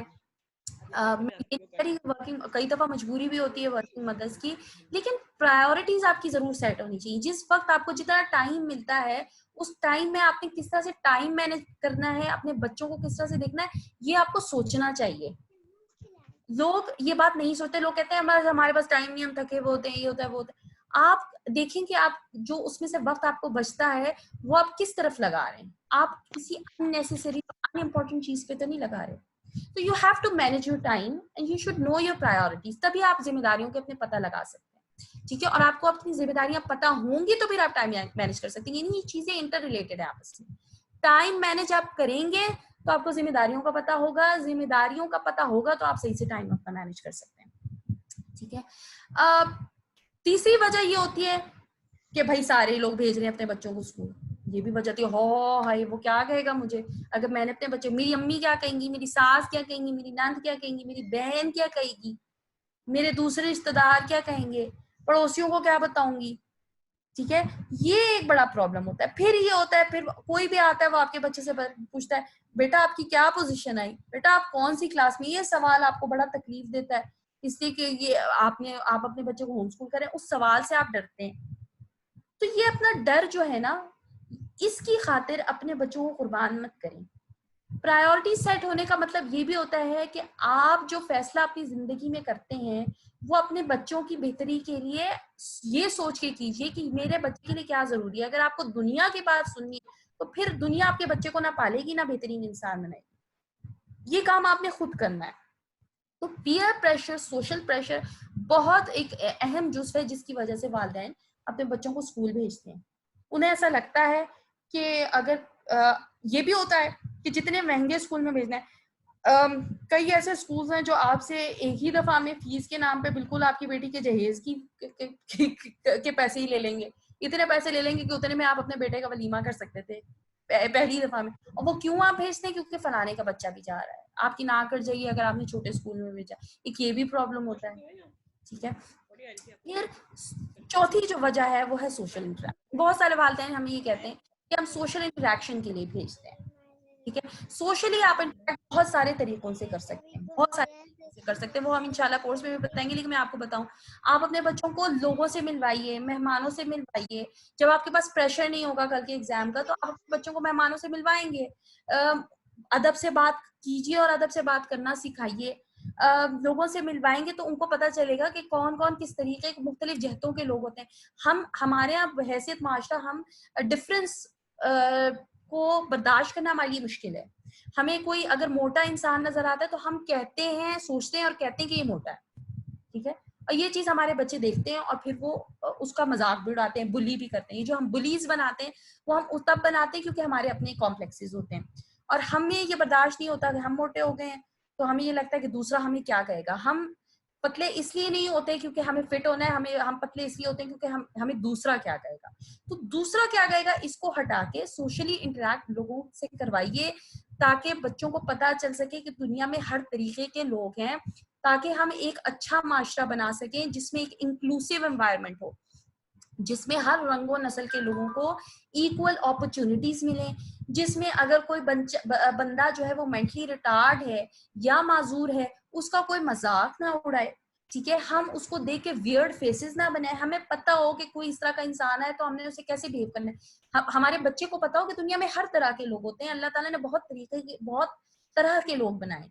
तो सोशली जब आप मुख्तलिफ लोगों से इंटरेक्ट करते हैं तो अब ये बच्चों को पता चलता है। लेकिन और आपको पता होता है कि आप अपने बच्चे को किस तरफ लेके जा रहे हैं, ठीक है। जब आप स्कूल में एडमिशन करवाते हैं सिर्फ इस मकसद के लिए तो वहां पे सोशल इंटरेक्शन कम होती है, बुलिंग ज्यादा होती है। आजकल बहुत ज्यादा बुलिंग का रिवाज हो गया है। हम अपने बच्चों को इस तरह से तैयार नहीं कर रहे कि वो दूसरे बच्चों को बर्दाश्त कर सकें। हम इस तरह तैयार नहीं कर रहे कि जब बच्चा बुली होता है हमारा तो वो हमें आके बता सके कि मामा मुझे फलाना बच्चा ये कहता है, मैं बहुत तंग हो रहा हूँ। बच्चे खुदकुशियां कर रहे हैं, बड़े क्या करेंगे, बच्चे खुदकुशियां कर रहे हैं। बच्चों के अंदर नाशुक्रापन आ रहा है, बच्चों को नीड्स और वांट्स पे फर्क नहीं पता, बच्चों को खुशी और मजे का फर्क नहीं पता, ठीक है। और ये क्यों हो रहा है, क्योंकि फलाना बच्चा ये चीज लेकर आता है तो मुझे भी ये चाहिए, ठीक है। और आप जब समझा समझा के थक जाते हैं कि बेटा मैं ये चीज अफोर्ड नहीं कर सकता, या आप ये कहते हैं कि ये चीज आपके लिए अच्छी नहीं है, मगर फलाना जो है वो आके उस बच्चे को ये बता रहा होता है, तो आप मैनेज कर सकते हैं कि आपने किस तरह लोगों से सोशली इंटरेक्ट करना है जब आप होम स्कूल करते हैं। मगर बहुत सारे वालिदैन इस वजह से भी बच्चों को भेजते हैं कि सोशली इंटरेक्ट करना है। तो मैं ये कहती हूँ कि जिस वजह से आप भेज रहे हैं वो तमाम वजूहात आप घर में तैयार कर सकते हैं, वो तमाम चीजें आप बच्चों को बेसिकली तैयार कर सकते हैं, ठीक है। और जो एक सबसे बड़ी वजह है क्वेश्चन ऑफ व्हाई। हमारे यहाँ बहुत बड़ा मसला ये है कि we don't know why we do this. हमारे सर में दर्द है, क्यों है हमें नहीं पता। हमारे सर में दर्द हुआ, हमने दवा खा ली। हमें जुकाम हो रहा है, क्यों हो रहा है हमें नहीं पता। हम उठे, हमने पैनाडोल खा ली, हमने साथ में 7 अप भी पी ली, हम पेप्सी भी पी कर आए थे, ये वजह हमें नहीं समझ आ रही। हम आइसक्रीम भी खा रहे हैं, हम सारी खट्टी और ठंडी चीजें खा रहे हैं और फिर हम कहते हैं हमारा गला खराब है, हम एंटीबायोटिक खा लेते हैं। तो we do not look into the question of why. We don't have time for reflection. हम रिफ्लेक्ट नहीं करते, हम सोचते नहीं है। रिफ्लेक्ट करने का मतलब ये होता है आप सोचिए कि आप कोई काम क्यों कर रहे हैं, आज मैंने क्या किया, ये काम मैं कैसे कर सकता था, मैं वहां पे गया तो उस जगह में क्या क्या राज थे, क्या क्या वो चीजें, किस तरह से डॉट्स आप ज्वाइन करते हैं जिंदगी में चीजों के, ठीक है। We do not look deeply into ourselves. हम अपने आप को नहीं देख पाते। अपने आप को जो इंसान समझ लेता है ना वो दूसरे को भी समझ सकता है, दूसरे की नफ्सियात को भी समझ सकता है। तो you have to look into the question of why. मैं अपने बच्चे को स्कूल क्यों भेज रही हूँ। मैं अपने बच्चे को स्कूल इसलिए भेज रही हूँ क्योंकि सामने वालों का बच्चा जाता है, क्योंकि मेरी नंद का बच्चा जाता है, क्योंकि मेरे जेठ का बच्चा जाता है। तो ये तो कोई वजह नहीं है, ठीक है। बच्चा वहां से तंग होके आ रहा है, मार खा के आ रहा है, परेशान होके आ रहा है, टीचर अच्छा बिहेव उसके साथ नहीं कर रही है, उसको राइटिंग के पीछे पढ़ पढ़ के उसको जो असल नॉलेज मिलना चाहिए वो नहीं मिल रहा। वो पूरी पूरी रात बैठ के होमवर्क करता है, वो एग्जाम में वो जो है वो सही परफॉर्म इसलिए नहीं कर पा रहा क्योंकि उसको एग्जाम का प्रेशर बहुत ज्यादा है। इस चीज के बारे में हम गौर नहीं कर रहे। बच्चे का कॉन्फिडेंस तबाह हो रहा है, बच्चे का कैरेक्टर तबाह हो रहा है, बच्चे की क्रिएटिविटी तबाह हो रही है, लेकिन हमने क्यों भेजना है ये हमें नहीं पता। हमने इसलिए भेजना है क्योंकि ऐसा कैसे हो सकता है मेरा बच्चा स्कूल ना जाए। भाई कौन सी कयामत आ जाएगी यार, कोई कयामत नहीं आती। ये बात मैं कई दिनों से लोगों को समझा के थक गई हूँ, मगर लोग हैं कि अच्छा। एक और चीज है school anxiety, school depression. School anxiety पहले होती है, उसके बाद डिप्रेशन होता है। ये इतना ज्यादा बच्चों के अंदर आम हो गया है। उनकी एकेडमिक परफॉर्मेंस, उनका फिर उस बिहेवियर इफेक्ट होता है। बच्चे कांपना शुरू हो जाते हैं, बच्चों को गुस्सा, कुछ बच्चे होते हैं उनको गुस्सा ज्यादा आने लगता है, वो अग्रेसिव ज्यादा हो जाते हैं, चीजें उठा के फेंकने लगते हैं, लोगों से लड़ने लगते हैं या चुप होके बैठ जाते हैं, बच्चे झूठ बोलना शुरू हो जाते हैं। ये जो आपके 3 C's है ना बच्चों के, कैरेक्टर, क्रिएटिविटी एंड कॉन्फिडेंस, ये तबाह हो जाता है। कॉन्फिडेंस ये है कि जो काम आप कर रहे हैं नाज करने की सही जगह पे मामूर होना, सही जगह पे फाइज होना। मतलब ये है कि अगर मेरे लिए इम्पोर्टेंट ये है कि ये जो ड्रेस है 10 दफा पहन चुकी हूँ, अगर मैं 11वीं दफा कहीं पहन के चली, ये मेरा कॉन्फिडेंस है। 50 लोग आके कहते हैं कि ये ड्रेस आप पहले भी पहन चुकी हैं 10 दफा, आप कोई नया ड्रेस बनवा लीजिए। This is my confidence, this is my confidence कि मैं कहती हूँ हाँ ये मेरा ही ड्रेस है और मैं इतनी ही दफा पहनूंगी। मैं पीयर प्रेशर या सोशल प्रेशर में आके ये नहीं करूंगी कि मैं 10-10 हजार की कई और ड्रेसेस बनवा लूं इसलिए कि मुझे लोग क्या कहेंगे। मुझे ये पता होना चाहिए कि मुझसे अल्लाह ताला हिसाब लेगा। मुझे पता होना चाहिए कि मेरे इर्द गिर्द बहुत सारे गरीब लोग हैं जो कुछ भी अफोर्ड नहीं कर सकते, 10 क्या 1,000 का ड्रेस नहीं अफोर्ड कर सकते, जिनके पास खाने को नहीं है, और मैं 10-10 हजार क्या लोग 50-50 के ड्रेसेस बनवाते हैं में। मुझे ये पता होना चाहिए कि मुझसे अल्लाह ताला हिसाब लेगा। तो मेरी नाज करने की सही जगह पे मामला है। ये नहीं है कि मैं 50 लोगों के बीच में तकरीर कर लेती हूँ। ये पता होना चाहिए कि अगर कोई शख्स मुझे उठ के कहता है कि आप सच बोल रही हैं मगर आपकी ये बात जो है ना फलानी जो है ना हमारे बिजनेस को अफेक्ट कर रही है, मिसाल के तौर पे आपका सच जो है वो मेरे बिजनेस को अफेक्ट कर रहा है, मगर आप ये उसी कॉन्फिडेंस के साथ क्योंकि वो सच है, दैट इज कॉन्फिडेंस। बहुत सारे लोग इंट्रोवर्ट होने को शाय होने से कंफ्यूज करते हैं। मतलब एक कॉन्फिडेंट नहीं है उसको कहते हैं कि मतलब इंट्रोवर्ट है, वो ठीक है, वो अपने आप को एक्सप्रेस नहीं करना चाहता बोल के, लोगों वो कम बोलता है, बंद करो गैस, वो अपना एक्सप्रेशन जो है वो किसी और तरीके से करना चाहता है। प्लीज आप तमाम लोग जो हैं वो अपना माइक म्यूट कर दीजिए। वो अपना एक्सप्रेशन जो है वो दूसरे तरीके से दिखाना चाहता है, वो आर्ट के थ्रू दिखाना चाहता है, वो किसी और जरिए से दिखाना चाहता है। मगर हमारा प्रॉब्लम ये है कि हम ये कहते हैं कि ये इंसान जो है कॉन्फिडेंट नहीं है क्योंकि ये मेरा 3 साल का बच्चा लोगों के सामने वो पोएम नहीं गा के दिखा रहा जो वो मेरे सामने करता है। माँ को ये प्रॉब्लम होता है, भाई आपके सामने कर रहा है ना, ठीक है, तो this is not a problem. तो हमें समझना चाहिए कि हमारे लिए प्रॉब्लम क्या है, प्रॉब्लम नहीं। तो हम बच्चों को बहुत ज्यादा प्रेशराइज करते हैं, हम एकदम से खड़े होकर कह देते हैं चलो बेटा ये जो 5 का टेबल है ना ये 7 लोग सामने बैठे इनको सुनाओ। अब हो सकता है बच्चा उस वक्त कंफर्टेबल फील ना कर रहा हो सकता है बच्चा शाय हो, बच्चे का ना दिल कर रहा हो, बच्चे का मूड ना हो, लेकिन बच्चे को चित्र पड़ने शुरू हो जाएंगे। That creates childhood anxiety. आपके पास एक बच्चा आया, उसने आके आपको दिखाया कि मैंने एप्पल के अंदर ब्लू कलर किया है। हो सकता है उसने एप्पल को उस पर किसी और पर्सपेक्टिव से देखा हो, उसने दुनिया को किसी और नजर से देखा हो, जिस नजर में की तरफ आपकी आंख नहीं उठ रही। आपकी आंख स्कूल की आंख से देख रही है। आप बच्चे को झड़कते हैं, कहते हैं एप्पल रेड कलर का होता है, ये तुम क्या ब्लू कलर का पहन के आए, क्या लगा के आए हो। क्या अगली दफा वो बच्चा आपके पास उसी कॉन्फिडेंस से आएगा? बताइए मुझे, क्या अगली दफा वो बच्चा आएगा उसी कॉन्फिडेंस के साथ? कोई भी पेंटिंग लेके, कोई भी अपनी क्रिएटिविटी के साथ, आपने उसकी क्रिएटिविटी तबाह कर दी। वो जो इमेजिनेशन उसके दिमाग में थी वो आपने खत्म कर दी। वो बाउंड हो गया कि वो सिर्फ आपकी बात, आपकी नजर से सोचे खुद को। मेरे हस्बैंड यूनिवर्सिटी में पढ़ाते हैं, वो कहते हैं कि प्रॉब्लम क्या है बच्चों के साथ? प्रॉब्लम ये नहीं है कि बच्चे जवाब नहीं देते, प्रॉब्लम ये कि बच्चे सवाल नहीं कर सकते, बच्चों को सवाल बनाना नहीं आता। एक क्रिएटिव आदमी की सबसे बड़ी पहचान होती है कि उसको सवाल करना आता हो। 4 साल का बच्चा इतने सवाल पूछता है, वही बच्चा जब 16 साल का हो जाता है तो वो चुप करके बैठा होता है, वो एक सवाल नहीं पूछता। ये बहुत परेशान कुन बातें अलमिया है। क्यों? क्योंकि जिस सिस्टम से हमने उसे गुजारा होता है, उस सिस्टम में हम उससे ये सिखाते हैं कि एक अच्छे बच्चे की पहचान ये है कि वो ओबीडियंट हो, वो चुप करके बैठा रहे, आपने जो कहा वो कहे। और मैंने कई स्कूल्स में ये भी सुना और देखा है अपनी आंखों से कि ड्राइंग की टीचर आती है या आर्ट की टीचर आती है, वो एक फूल बनाती है बोर्ड पे और वो कहती है आपने एग्जैक्टली ऐसे ही फूल बनाना है, इसमें यही रंग होने चाहिए और इतने ही मेजरमेंट भी ये होनी चाहिए, वरना आपके नंबर कट जाएंगे। आपने बच्चे की क्रिएटिविटी को बाउंड कर दिया, उसे खत्म कर दिया, डिमोलिश कर दिया, और आपने बताया कि मैं जो चीज बता रहा हूँ वही करना है। बच्चे को आपने ये सिखा दिया कि तुमने नहीं सोचना, सोचने का काम खत्म कर दिया। और वही बच्चा अच्छा है जो सोचता नहीं है, जो आपके कहने पर रटे मार लेता है, चुप करके बैठता है, क्वेश्चन नहीं पूछता।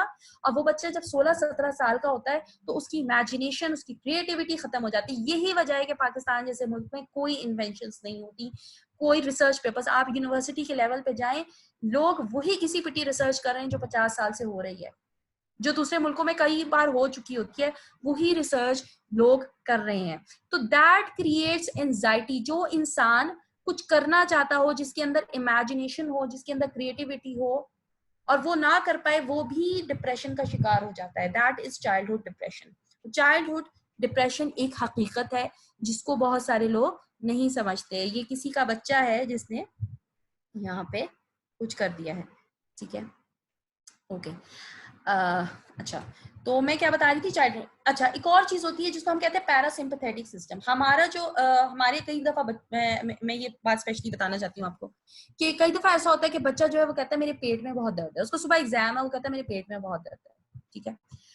आपने उसको कहा कि नहीं नहीं तुम्हारे पेट में कोई दर्द नहीं है, कुछ नहीं है, उसने वो रोना शुरू हो गया, उसने कहा मेरे पेट में दर्द है। आपने कहा ठीक है, आपने उसे छोड़ दिया, वो स्कूल नहीं गया। थोड़ी देर बाद आप आए, बच्चा बिल्कुल ठीक है, उसको कोई दर्द नहीं, आपको गुस्सा चढ़ गया, आपने हो सकता है उसे मारे, हो सकता है डांटे, हो सकता है नाराज हो जाए, कुछ ना कुछ तो आप जरूर कहेंगे। देखिए होता क्या है कि जो हमारा पैरासिम्पैथेटिक, जब हम बहुत ज्यादा परेशान होते हैं, डिप्रेशन होता है, हमारा एक पैरासिम्पैथेटिक सिस्टम होता है जो एकदम जो है एक्टिव हो जाता है, और ऐसा एक्टिव होता है कि वो हमारा जो ब्लड फ्लो है वो एकदम जो है ना, वो मुख्तलिफ जिस्म पे, हमारे मुख्तलिफ हिस्सों में हमारे बॉडी के, वो तेज होना शुरू हो जाता है, हमारा चेहरा सुर्ख होना शुरू हो जाता है, ठीक है। और जो गट सिस्टम है ये बिल्कुल शट डाउन हो जाता है, जिसकी वजह से क्या होता है कि पेट में दर्द होता है। जैसे ही जब आपने बच्चे को कहा कि ये जो उसकी ये बॉडी के अंदर जो इमरजेंसी सिचुएशन पैदा हुई थी, जैसे ही आपने उसको कहा कि ऐसा कुछ नहीं हुआ है और तुम नहीं जा रहे हो, उसका वो जो इमरजेंसी सिचुएशन थी, जो एंजाइटी थी उसकी बॉडी के अंदर, और एंजाइटी क्यों पैदा होती है, ये एक प्रोटेक्टिव सिस्टम है हमारी बॉडी का, ताकि हमारा जो ब्लड प्रेशर वो शूट ना करे, हम जो है वो एकदम से कोलैप्स ना कर जाए, हमारा नर्वस ब्रेकडाउन ना हो जाए। तो ये हमारी एक बेसिकली इमरजेंसी सिचुएशन बॉडी में होती है, जिसकी वजह से ये सब कुछ शुरू होता है। बच्चे का वो सारा सिस्टम जो है वो एकदम कहता है अच्छा भाई ये ठीक हो गया है, कोई भी ऐसा मसला नहीं है, इसने कहीं नहीं जाना और इसको कोई डर नहीं है, सारी चीजें रिलैक्स होती हैं, ब्लड फ्लो नॉर्मल होना शुरू हो जाता है और बच्चे के पेट का दर्द खत्म हो जाता है। तो यानी कि ये जो हमारी चाइल्डहुड एंजाइटी है, इसका बहुत ज्यादा ताल्लुक है हमारे उसके साथ, क्या कहते हैं, हमारे स्कूल गोइंग बच्चों के साथ, उनके दिमाग के साथ, उनकी नर्वसनेस के साथ। तो अगर कोई बच्चा नर्वस हो रहा है तो उसकी जगह पे खुद को रख के सोचिए, बच्चे की जगह पे हमेशा अपने आप को रख के सोचिए। एक और चीज, बच्चे का कैरेक्टर कैसे खराब होता है। बच्चे का कैरेक्टर ऐसे खराब होता है कि जब आप बच्चे को कहते हैं कि अगर तुम्हारे एग्जाम में इतने नंबर नहीं आए तो मैं तुम्हें लगाऊंगा 2 थप्पड़, और उसके बाद क्या होता है, या तो बच्चा चीटिंग करता है, और चीटिंग तो हमारे लिए इतनी नॉर्मल हो गई ना, इस वजह से इतनी ज्यादा हमारे लिए नॉर्मल हो गई है, क्योंकि लोग ये समझते हैं कि बच्चे ये समझते हैं कि चीटिंग के अलावा हमारा कोई गुजारा ही नहीं है। माँ बाप को भी देखा होता है छोटी छोटी बातों पे चीटिंग करते हुए, हो सकता है कि बिजली चोरी होती हो घर में, हो सकता है कि झूठ बोला जाता हो, जो हमारे लिए नॉर्मल बातें हैं। बच्चे ये चीजें देखते हैं और बच्चे समझते हैं कि ये भी नॉर्मल बात है, और वालिदैन भी कई दफा बच्चों को कहते हैं अच्छा सब चीटिंग कर रहे थे तुम भी कर लेते तो क्या। वालिदैन कई दफा प्रोवाइड ही करते हैं ऐसे बच्चे जो उनको चीट करा सके, ऐसा सिस्टम उनको प्रोवाइड करते हैं ताकि उनको चीटिंग कराई जा सके, ठीक है। तो हमारे लिए कामयाबी का मेयार बहुत ज्यादा हो गया है। क्या हो गया है कि हम बच्चों को एक कामयाब इंसान किस तरह से देखना चाहते हैं, जो बच्चा स्कूल में फर्स्ट आता हो, बहुत अच्छे नंबर लेके बहुत बड़ा जो है ना कोई इंडस्ट्रियलिस्ट बन जाए, बहुत बड़ा डॉक्टर बन जाए, इंजीनियर बन जाए, बहुत बड़ा बिजनेसमैन बन जाए, भले वो रिश्ते ना बना सकता हो, भले वो अपनी इमोशनल जो है ना फीलिंग्स को अपनी काउंटर ना कर सकता हो, वो सब कंट्रोल ना कर सकता हो, इमोशंस को कंट्रोल ही ना कर सकता हो, रिलेशनशिप किसी से ना बना सकता हो, बीवी से अच्छे ताल्लुकात ना हो, बच्चों से अच्छे ताल्लुकात ना हो, हम एक ऐसा इंडिविजुअल रेस करते हैं। लेकिन हमें कामयाबी क्या चाहिए, हमें बस कामयाबी चाहिए, उसे नंबर अच्छे आते हैं। तो that is the school, that is what school has given us. Even आप टीचर्स को आप देखें, हमारी टीचर्स भी इसी तरह ट्रेंड है, क्योंकि वो भी इसी सिस्टम में पढ़ी हुई है, वो भी इसी सिस्टम का हिस्सा है। उनको वो भी यही कहती हैं, नहीं आप कहेंगे नहीं मेरे बच्चे ने बड़ा अच्छा आर्ट वर्क बनाया, नहीं लेकिन देखिए ना मैथ में अच्छे नंबर नहीं लेता। हो सकता है कि उसकी मैथमेटिक्स अच्छी इसलिए ना हो क्योंकि उसका दिमाग का जो ज्यादा डोमिनेंट हिस्सा है वो आर्ट्स है। वो लॉजिकल रीजनिंग इतनी अच्छी ज्यादा ना कर सकता हो जितना वो आर्ट्स की तरफ उसका ध्यान हो। आइंस्टाइन ने एक दफा कहा था कि किसी भी सारे बच्चों को एक तरह से उसका मफहूम ये था कि कंपटीशन उनका करना या उनको कंपेयर करना एक दूसरे से ऐसे ही है जैसे किसी मछली से आप ये कहें कि वो मछली और हाथी का मुकाबला स्विमिंग में कराना शुरू करते हैं। ठीक है, हाथी और मछली का मुकाबला आप स्विमिंग में तो नहीं करा सकते ना। हमारा जो एजुकेशन सिस्टम है वो ये, आपने अक्सर वो तस्वीर देखी होगी, हाथी भी खड़ा है, घोड़ा भी खड़ा है, मछली भी है, सारे हैं, और सबको ये कहा जा रहा है कि तुमने इस दरख्त पे चढ़ के दिखाना है। बंदर को भी कहा जा रहा है तो जो पहले पहुंच जाएगा वो फर्स्ट आएगा, ठीक है, वो जीत जाएगा। बात ये कि ना मछली उस तरह की है ना हाथी। तो हमारा जो एजुकेशन सिस्टम है वो इस चीज के ऊपर डिपेंडेंट नहीं है कि हर बच्चे का अपना एक लर्निंग स्टाइल होता है। हर बच्चा जो है उसकी एक इंडिविजुअलिटी होती है। हर बच्चा इंटेलिजेंट होता है, उसकी इंटेलिजेंस डिफरेंट होती है। हर इंसान का जो दिमाग है वो डिफरेंट तरीके का होता है। कुछ लोग बहुत अच्छा ऑडिटरी लर्न कर सकते हैं। ऑडिटरी लर्निंग ये होती है जो सुन के बहुत जल्दी याद कर लेते हैं। बहुत सारे लोग लिखा हुआ स्क्रिप्ट बहुत अच्छे से याद करते हैं, उनकी मेमोरी बहुत अच्छी होती है। बहुत अच्छे कुछ लोग ऐसे होते हैं, बहुत सारे लोग ऐसे होते हैं जो विजुअल लर्नर्स बहुत अच्छे होते हैं, जो तस्वीरों से बहुत अच्छा याद करते हैं। बहुत सारे लोग होते हैं जो ग्राफ्स बहुत अच्छे पढ़ सकते हैं। ठीक है, अब मैं आपको अपनी मिसाल दूं, मैं और मेरे हस्बैंड इतने डिफरेंट है। मैं जो हूँ वो मैंने एमफिल किया सेल बायोलॉजी में, मेरा रट्टा बहुत अच्छा है। मेरी लैंग्वेज स्किल्स, एडेप्टिव स्किल्स बहुत अच्छी है। मैं हमेशा हर एक को मिसाल देती हूँ, मैं बहुत जल्दी लैंग्वेज सीख लेती हूँ। मगर मेरा मैथ जो था, शुरू से मैथ में मुझे थोड़ा सा इशू होता था। मुझे लगता था कि दूसरे लोग जितनी जल्दी मैथ कर लेते हैं, मुझे थोड़ी सी कोशिश करनी पड़ती थी। वही जो मेरे हस्बैंड है, ही इज अ मैथमेटिशियन, उन्होंने PhD किया है कंप्यूटर साइंस में, और वो ऐसे हैं कि वो हवा में इक्वेशंस बनाते हैं, मगर वो लैंग्वेज बहुत जल्दी नहीं सीख पाते। वो खुद मुझे कहते हैं कि मुझे स्पेलिंग्स इतने अच्छे याद कभी भी नहीं होते थे, मुझे लैंग्वेज स्पेलिंग्स में प्रॉब्लम होता था।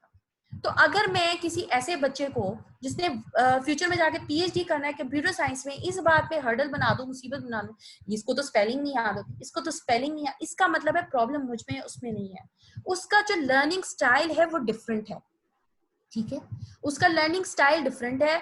वो ज्यादा अच्छा मैथमेटिक्स के थ्रू या लॉजिक के थ्रू याद करता है। तो अगर वो लॉजिक के थ्रू याद करता है तो मैं कोई भी चीज, अगर मैं इंग्लिश है, उर्दू है, मैं उसको लॉजिकल तरीके से बहुत अच्छे से उसको करवा सकती हूँ। मैं अपनी, ये बहुत सारे मेथड्स हैं, मैं आपको बताऊंगी। और ये माँ एक ज्यादा अच्छे तरीके से कर सकती है, क्योंकि हमारे स्कूल्स में ना टाइम है टीचर्स के पास, ना वैसा करना चाहती, करना भी नहीं चाहती, सॉरी टू से, इंटेंशन भी नहीं है। बहुत सारे अक्सर टीचर्स की इंटेंशन नहीं, कोई शाज़ नादिर होगी जिसको इंटेंशन होगी। अक्सर टीचर्स ये कहती हैं कि बस बच्चे को मैं रटवा, वो हो जाए बस, ठीक है, कर ले बच्चा, जो मैं करवा रही हूँ, नहीं करता तो भाड़ में जाए। अगर कोई बच्चा थोड़ा सा, उसके साथ कोई मसला हो रहा है, कोई भी इशू हो रहा है, तो उसके वो पीछे नहीं जाती, उसकी डेप्थ में वो नहीं जाती, अपना लर्निंग स्टाइल चेंज नहीं करती। इतना सा भी नहीं करती कि अगर बच्चा जो है, मैंने एक स्कूल में अपने बेटे का एडमिशन करवाया, I want take the name, और उसमें ये था कि वो कहते थे कि हमने प्ले ग्रुप से बच्चों को ज्वाइनिंग राइटिंग करवाई है।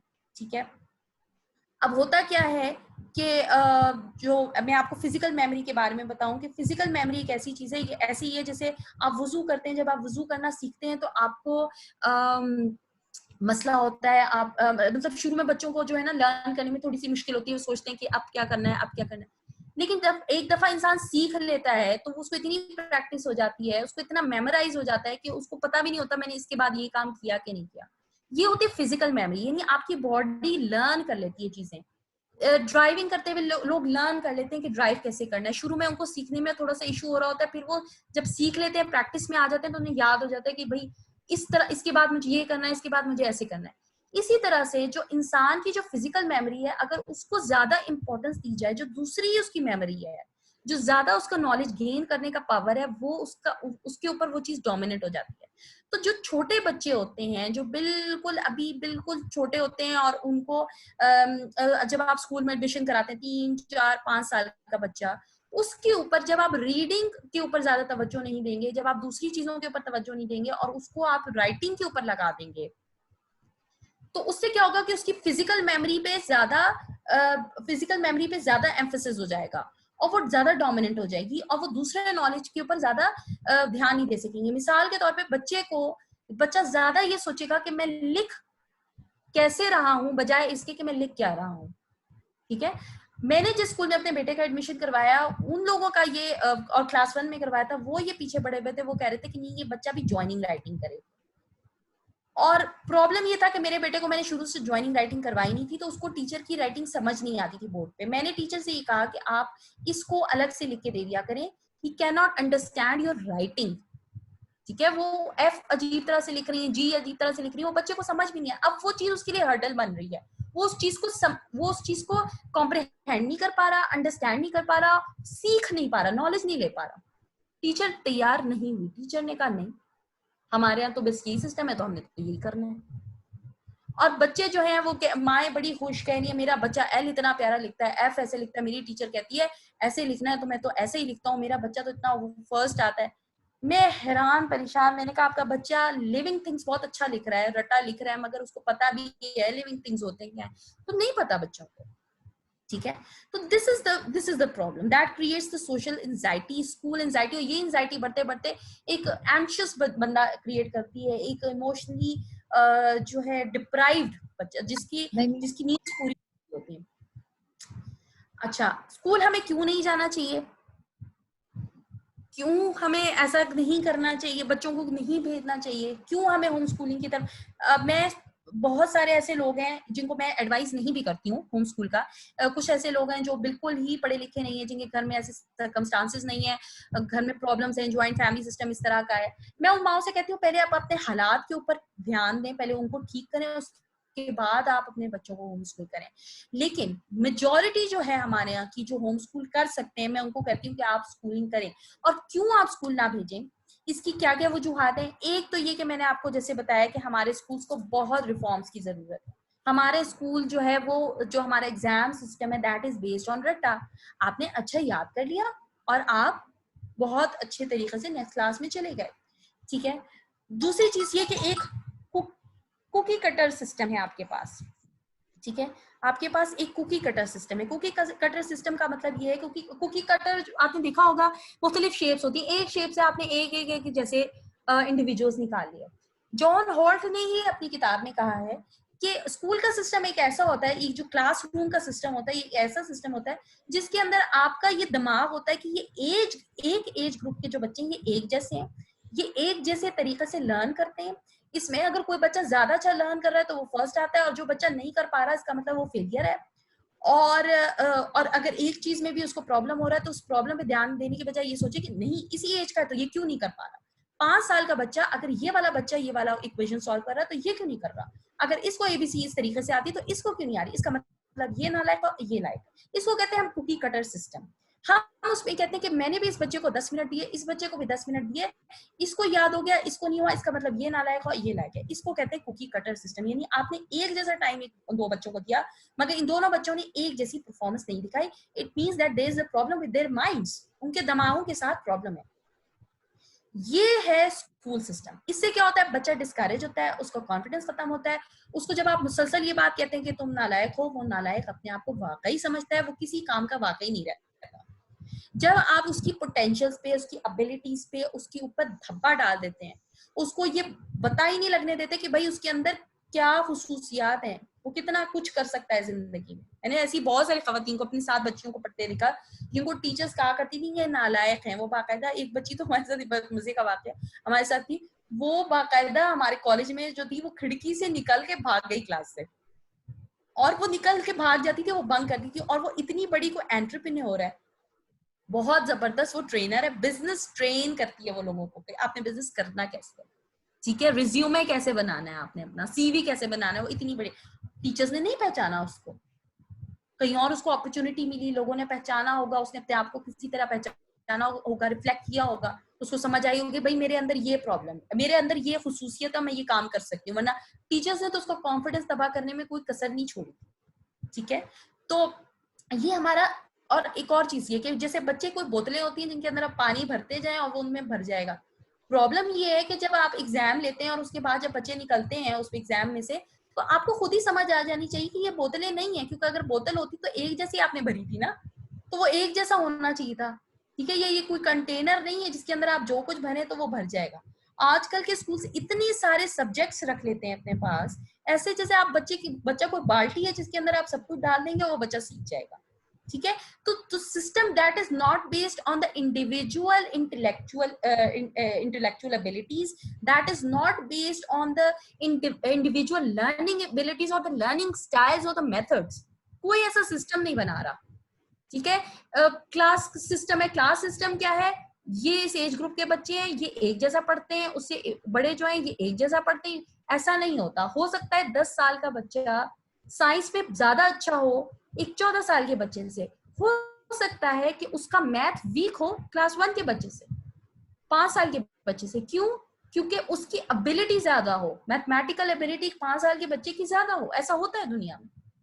ठीक है, 3 C's मैंने आपको बताया, कैरेक्टर, कॉन्फिडेंस, क्रिएटिविटी। बच्चे की कॉम्प्रोमाइज होगी। जब बच्चे को चीटिंग का पता होगा कि मैं इससे जो है ना निकल सकता हूँ सुकून के साथ, जब बच्चे को पता होगा मैं झूठ बोल के कि रिपोर्ट कार्ड नहीं आई है, रिपोर्ट कार्ड पे गलत नंबर लगा के मैं वालिदैन से बच के निकल सकता हूँ, क्योंकि मेयार कामयाबी का दुनियावी है, दीनी तो है ही नहीं, आखिरत तो है ही नहीं उसमें, उस कॉन्सेप्ट में, तो वो फिर 3 C's जो कैरेक्टर है वो भी कॉम्प्रोमाइज हो जाता है। क्रिएटिविटी मैंने आपको बताई कॉम्प्रोमाइज हो जाती है, कॉन्फिडेंस कॉम्प्रोमाइज हो जाता है, बच्चों को जज किया जाता है। इवन मैंने देखा है शक्लों पे भी जज किया जाता है। कोई चीफ गेस्ट आ रहा है जो खूबसूरत बच्चा है ज्यादा, उसको कहा गया नहीं तुमने ही आगे जाना है। कोई बच्चा जो है वो ज्यादा प्यारा, उसको ही आपने किसी ड्रामा में लिया, सिंगिंग में लिया। जो बच्चा बोल नहीं ज्यादा पा रहा, या वो उसने हाथ नहीं अपना खड़ा किया, वो थोड़ा सा शाय है, इंट्रोवर्ट है, वो नहीं बता पा रहा कि मैडम मेरा भी दिल कर रहा है कि मुझे भी आप पार्टिसिपेट करवाएं, बच्चे को नहीं हिस्सा देंगे। टीचर का बेटा है, उसको ज्यादा इंपॉर्टेंस मिलेगी। हम लोग के दिल, मेरे अपने दिल में बहुत सारी ऐसी बातें हैं जो मैंने बचपन में सफर की। उस वक्त हम टीचर्स के आगे नहीं बोल पाते थे, मगर मुझे पता है टीचर्स किस तरह से बायस होती हैं, किस तरह से फेवरेटिज्म करती हैं, किस तरह जजमेंट्स होती हैं, ये नालायक है, ये लायक है, कंपैरिजंस होते हैं, तुम ही उसी के तो भाई हो, इतने नालायक हो तुम। भाई आप देखें उसका लर्निंग स्टाइल और होगा, आप उसको वही चीज विजुअल लर्निंग के थ्रू सिखा दें। अगर वो अच्छा विजुअल लर्नर है, आप अपना उसके लिए लर्निंग स्टाइल चेंज कर दें। ठीक है, कुछ कोई ऐसा है जो बहुत अच्छा लिख के याद कर सकता है, आप वही चीज उसको लिखवा के याद करवा दीजिए, या समझा दीजिए, या सिखा दीजिए। याद करना is not the whole thing, सीखना इंपॉर्टेंट है।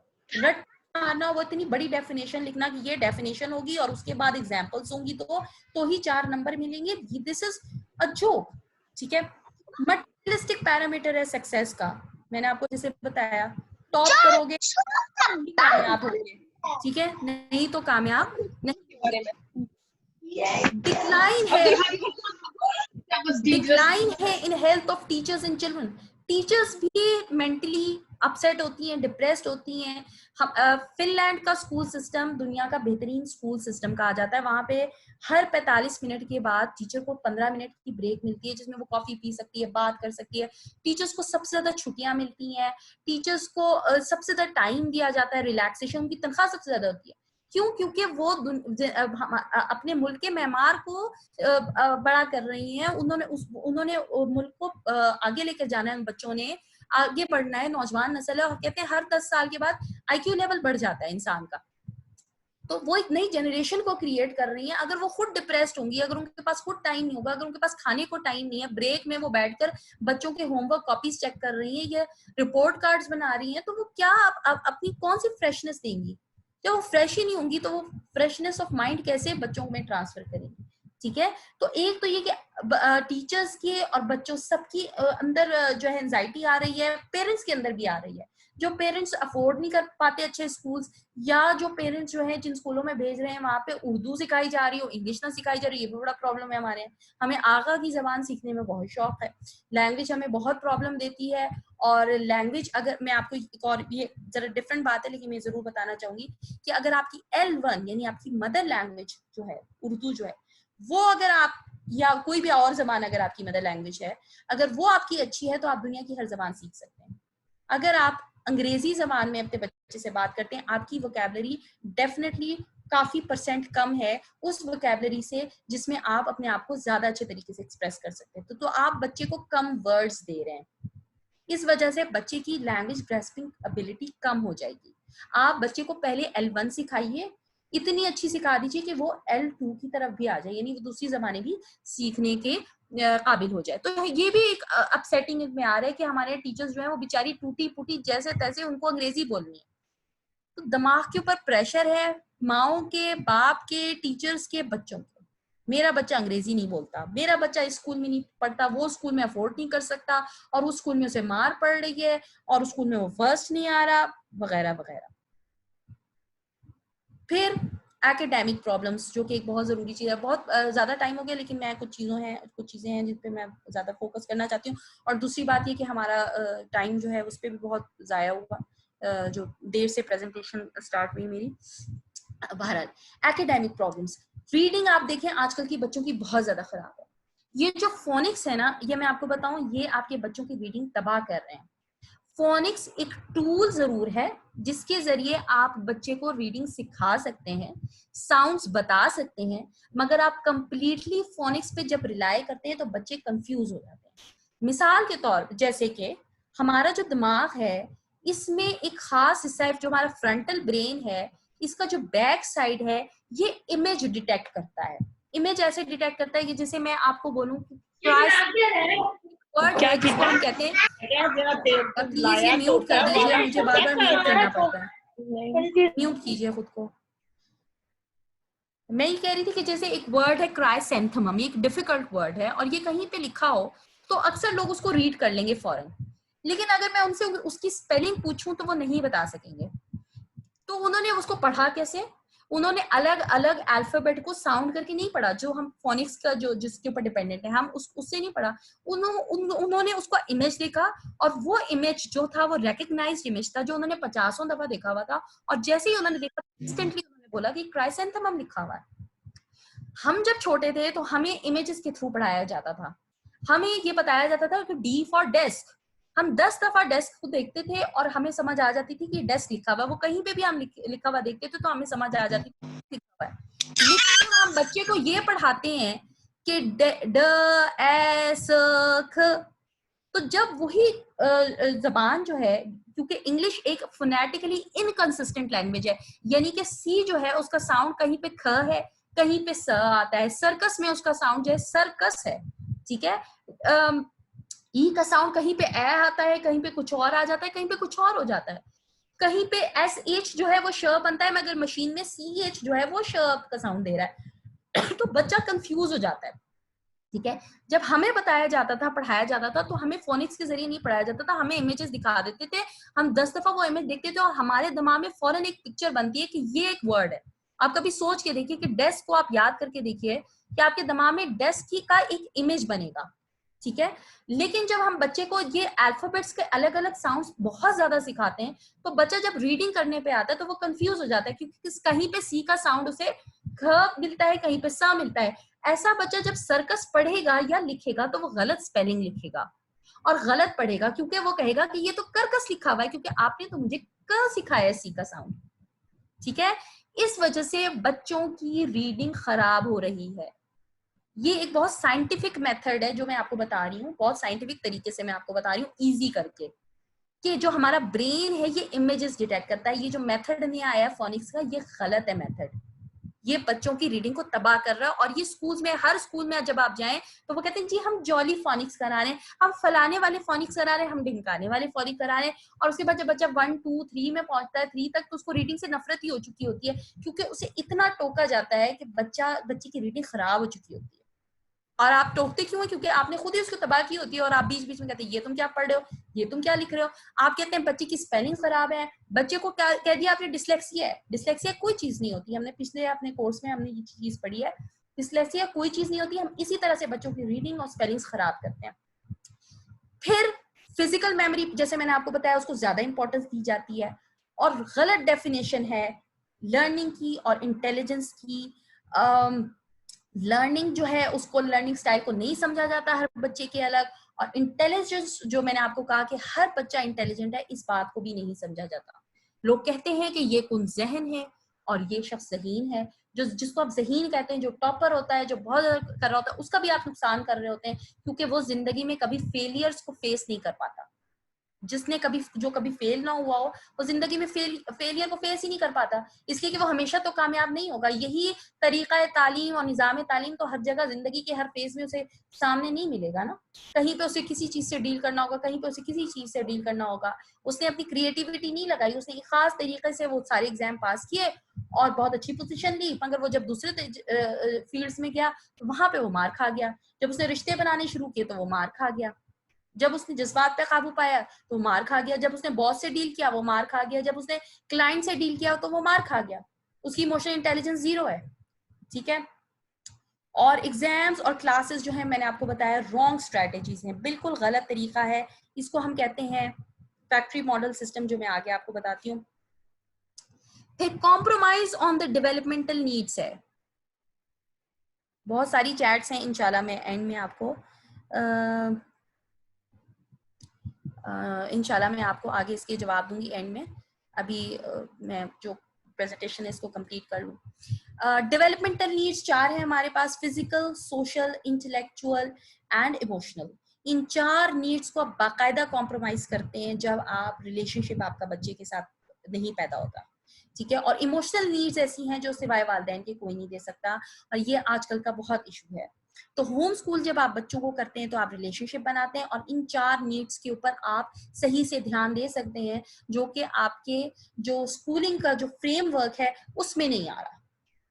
जो चीजें आपकी स्कूलिंग में नहीं आ रही, आपको पता है आपके बच्चे को किन चीजों की जरूरत है, क्या चीजें उसकी कम हो रही है या ज्यादा हो रही हैं, उसको आप बैलेंस कर सकते हैं, ठीक है। तो ये चीजें जो है आपकी स्कूलिंग में कॉम्प्रोमाइज होती हैं। फिर कॉन्सेप्ट ऑफ अनस्कूलिंग जो सबसे पहले लेकर आए थे वो जॉन हॉल्ट लेकर आए थे। उन्होंने 1980s में खास तौर पे काफी किताबें लिखी। 1980s में इनका इंतकाल हो गया था, 60s से इन्होंने लिखनी शुरू की थी, और ये सबसे पहले शख्स थे जिन्होंने कॉइन की थी टर्म अनस्कूलिंग की। होम स्कूलिंग की भी नहीं, अनस्कूलिंग की। अनस्कूलिंग की इसलिए की थी क्योंकि मैं भी एक टर्म मैंने भी अपनी एक बनाई है, उसको मैं कहती हूँ अनफोनिक करना। जब मैं रीडिंग करवाती हूँ किसी भी बच्चे को, जो बच्चा पहले से कहीं और रीड कर रहा था और गलत तरीके से कर रहा था, उसको मैं कहती हूँ अनफोनिक करना है। अनफोनिक का मतलब जो मैंने आपको बताया कि जो मेथड जो उसका जिस तरीके से उसे रीड किया गया, उस मेथड को खत्म करके जो मेरा अपना तरीका है उससे उसको रीड कराया जाए, तो बच्चा बहुत अच्छे तरीके से रीडिंग करेगा। इसको कहते हैं अनफोनिक करना। या रीडिंग करवाना उस बच्चे को, जब आप शुरू करते हैं किसी भी बच्चे को रीड करवाना शुरू करते हैं, तो आप होम स्कूल करते हैं तो उस वक्त आप उसको अपने तरीके से रीड करवाते हैं। मगर जब आप उसको चेंज करते हैं, अगर कोई बच्चा बड़ा हो चुका है गलत तरीके से रीड करता हुआ, तो उसको जब आप चेंज करते हैं तो उसको मैं कहती हूँ अनफर्निक करना। इसी तरह से जो इंसान किसी बच्चे को होम स्कूल शुरू से करता आ रहा हो तो उसे हम कहते हैं होम स्कूल। लेकिन जब हम उसको स्कूल में से निकाल के होम स्कूलिंग करते हैं तो हमें प्रॉब्लम होता है, हमें तरीका कार उसका तब्दील करना होता है। बच्चा क्रिएटिव नहीं रहा होता, बच्चा कहता है मुझे बताएं मुझे क्या करना है। बच्चे को नहीं पता होता उसने क्या करना है, उसको नहीं पता होता मैं क्या लिखूं, उसको फ्री राइटिंग का नहीं पता होता, उसको नहीं पता होता रीड करने का शौक क्यों होना चाहिए, क्यों रीडिंग करनी चाहिए, कब करनी चाहिए, क्या रीड करना चाहिए, कैसे करना चाहिए। उसका फोकस उस तरह से नहीं होता रीडिंग के ऊपर। उसे नहीं पता होता कितने दिनों में कौन सी किताब मुझे खत्म कर लेनी चाहिए, किस तरह मुझे अपने ब्लॉग्स लगाने चाहिए, मुझे अपने रीडिंग का किस तरह से मैनुअल बनाना चाहिए, ये सब उसे चीजें नहीं पता होती। तो उस बच्चे को हम अनस्कूल पहले करते हैं। जो मेथड स्कूल के जरिए गलत डाल दिए गए होते हैं उसके अंदर, उसको अनस्कूल करते हैं, अनलर्न करते हैं उन मेथड्स को, ताकि उन मेथड्स को डाला जा सके जो कि सही मेथड्स हैं, ठीक है। जो जॉन हॉल्ट ने ऑब्जर्व किया, उसने तमाम टीचिंग, बहुत, ये एक टीचर था, एजुकेशनल क्रिटिक था, बहुत बड़ा, मतलब ये खुद स्कूल में पढ़ाता रहा और ये इसके अपने बच्चे नहीं थे। और इसने जो ऑब्जर्व किया उसने बहुत किताबें लिखी। एक किताब है बड़ी अच्छी जो मैं सबको कहती हूँ पढ़े, लर्निंग ऑल द टाइम। उसने कहा I teach but the students don't learn. मैं पढ़ाता तो हूँ मगर मैंने देखा है कि बच्चे सीखते नहीं है। बच्चे उस शख्स से सीखते हैं जिससे वो मोहब्बत करते हो। मोहब्बत करने का तो वक्त ही नहीं है ना, टीचर के पास मोहब्बत करने का वक्त ही नहीं है, उसके साथ टाइम गुजारने का वक्त ही नहीं है। पहले जमानों में उस्ताद जो होता था वो शागिर्द के साथ वक्त गुजारा करता था। अच्छा, एक और चीज जो उसने कही अपनी किताब में लिखी, children are much better at learning than parenting and education experts have led us to believe. वो क्या कह रहा है कि बच्चे जो हैं वो ज्यादा अच्छा लर्न करते हैं, ज्यादा पेरेंट्स से ज्यादा वो अच्छा लर्न करते हैं, लेकिन हमें जो है एजुकेशन एक्सपर्ट्स ने हमें कुछ और बताया, उन्होंने हमें कुछ और बताया, उन्होंने हमें एक फैक्ट्री मॉडल स्कूल सिस्टम बताया है जिसके ये खिलाफ था ये शख्स। और फैक्ट्री मॉडल स्कूल सिस्टम ये क्यों कहा जाता है, ये इसलिए कहा जाता है कि पहले जमानों में, ये 1800 से लेकर 1900 तक की बात है, तो उस जमाने जो फैक्ट्रीज थी सबसे पहले उनके लेबरर्स के बच्चों के लिए ये स्कूल्स तैयार किए गए, स्टार्ट किए गए, उनको उसी तरह का लेबरर तैयार करने के लिए। एक गुलामाना सा सिस्टम था, कॉलोनियल सिस्टम था उस जमाने में, जिसमें क्लास सिस्टम बहुत था, और उसमें ये था कि ये लेबरर्स के बच्चे हैं, ये उसी तरीके के बच्चे तैयार होंगे। और वो किस तरह से तैयार होंगे, उनका उसी तरह से लेबरर्स की तरह यूनिफॉर्म होता था, घंटी बजती थी, क्लास थी, इस एज का बच्चा इस क्लास में जाएगा, इस एज का बच्चा इस क्लास में जाएगा, इस एज का, और अगर वो उस क्लास के काबिल नहीं है तो इसका मतलब है वो नालायक है, यानी फैक्ट्री से एक गंदा मवाद है जिसको हमने आउट कर देना है। जैसे वो होता है ना कि 2 दफा फेल हो गए तो तुम्हें स्कूल से निकाल देंगे, वही बात। इनको हम इंडस्ट्रियल एरा स्कूल्स भी कहते हैं। इनको mid to late 20th century में ही इसको इन्हीं 1900s के अंदर ही ये टर्म इजाद हुई है। ये European education that emerge in the late 18th century and then in North America में जो एजुकेशन स्टार्ट हुई थी, बेसिकली ये जो काले जो स्मगल होते थे वहां पे, और कालों का ही वो मुल्क था जिसपे यूरोपियंस आके रह रहे थे और यूरोपियंस ने उनको अपना गुलाम बना लिया था, तो उनके लिए बेसिकली ये स्टार्ट हुआ था। और जो सोसाइटल नीड्स थी, एज बेस्ड क्लासरूम्स थे, मॉडर्न लिबरल आर्ट करिकुलम था, ये तमाम, और एक प्रोडक्शन का जो एक तरीका होता है कि जैसे फैक्ट्री में एक प्रोडक्ट आती है ना आपकी, आपने एक इधर से निकली इधर आई, उस पे डब्बा चढ़ा, उसके बाद उसको चेक किया गया, टेस्ट को चेक किया गया, फिर उसकी प्रॉपर पैकिंग की गई, फिर आपके पास एक पूरी प्रोडक्ट आती है, पूरा प्रोसेस होता है। इसी तरह से इस फैक्ट्री मॉडल स्कूल सिस्टम को कहा जाता है कि यहाँ से स्टार्ट होता है, नीचे से स्टार्ट होता है, करते करते करते जो मैट्रिक हो जाता है, और वो पूरी एक प्रोडक्ट हम तैयार कर देते हैं जिसको हम कहते हैं कि ये एजुकेटेड बच्चा है। ठीक है,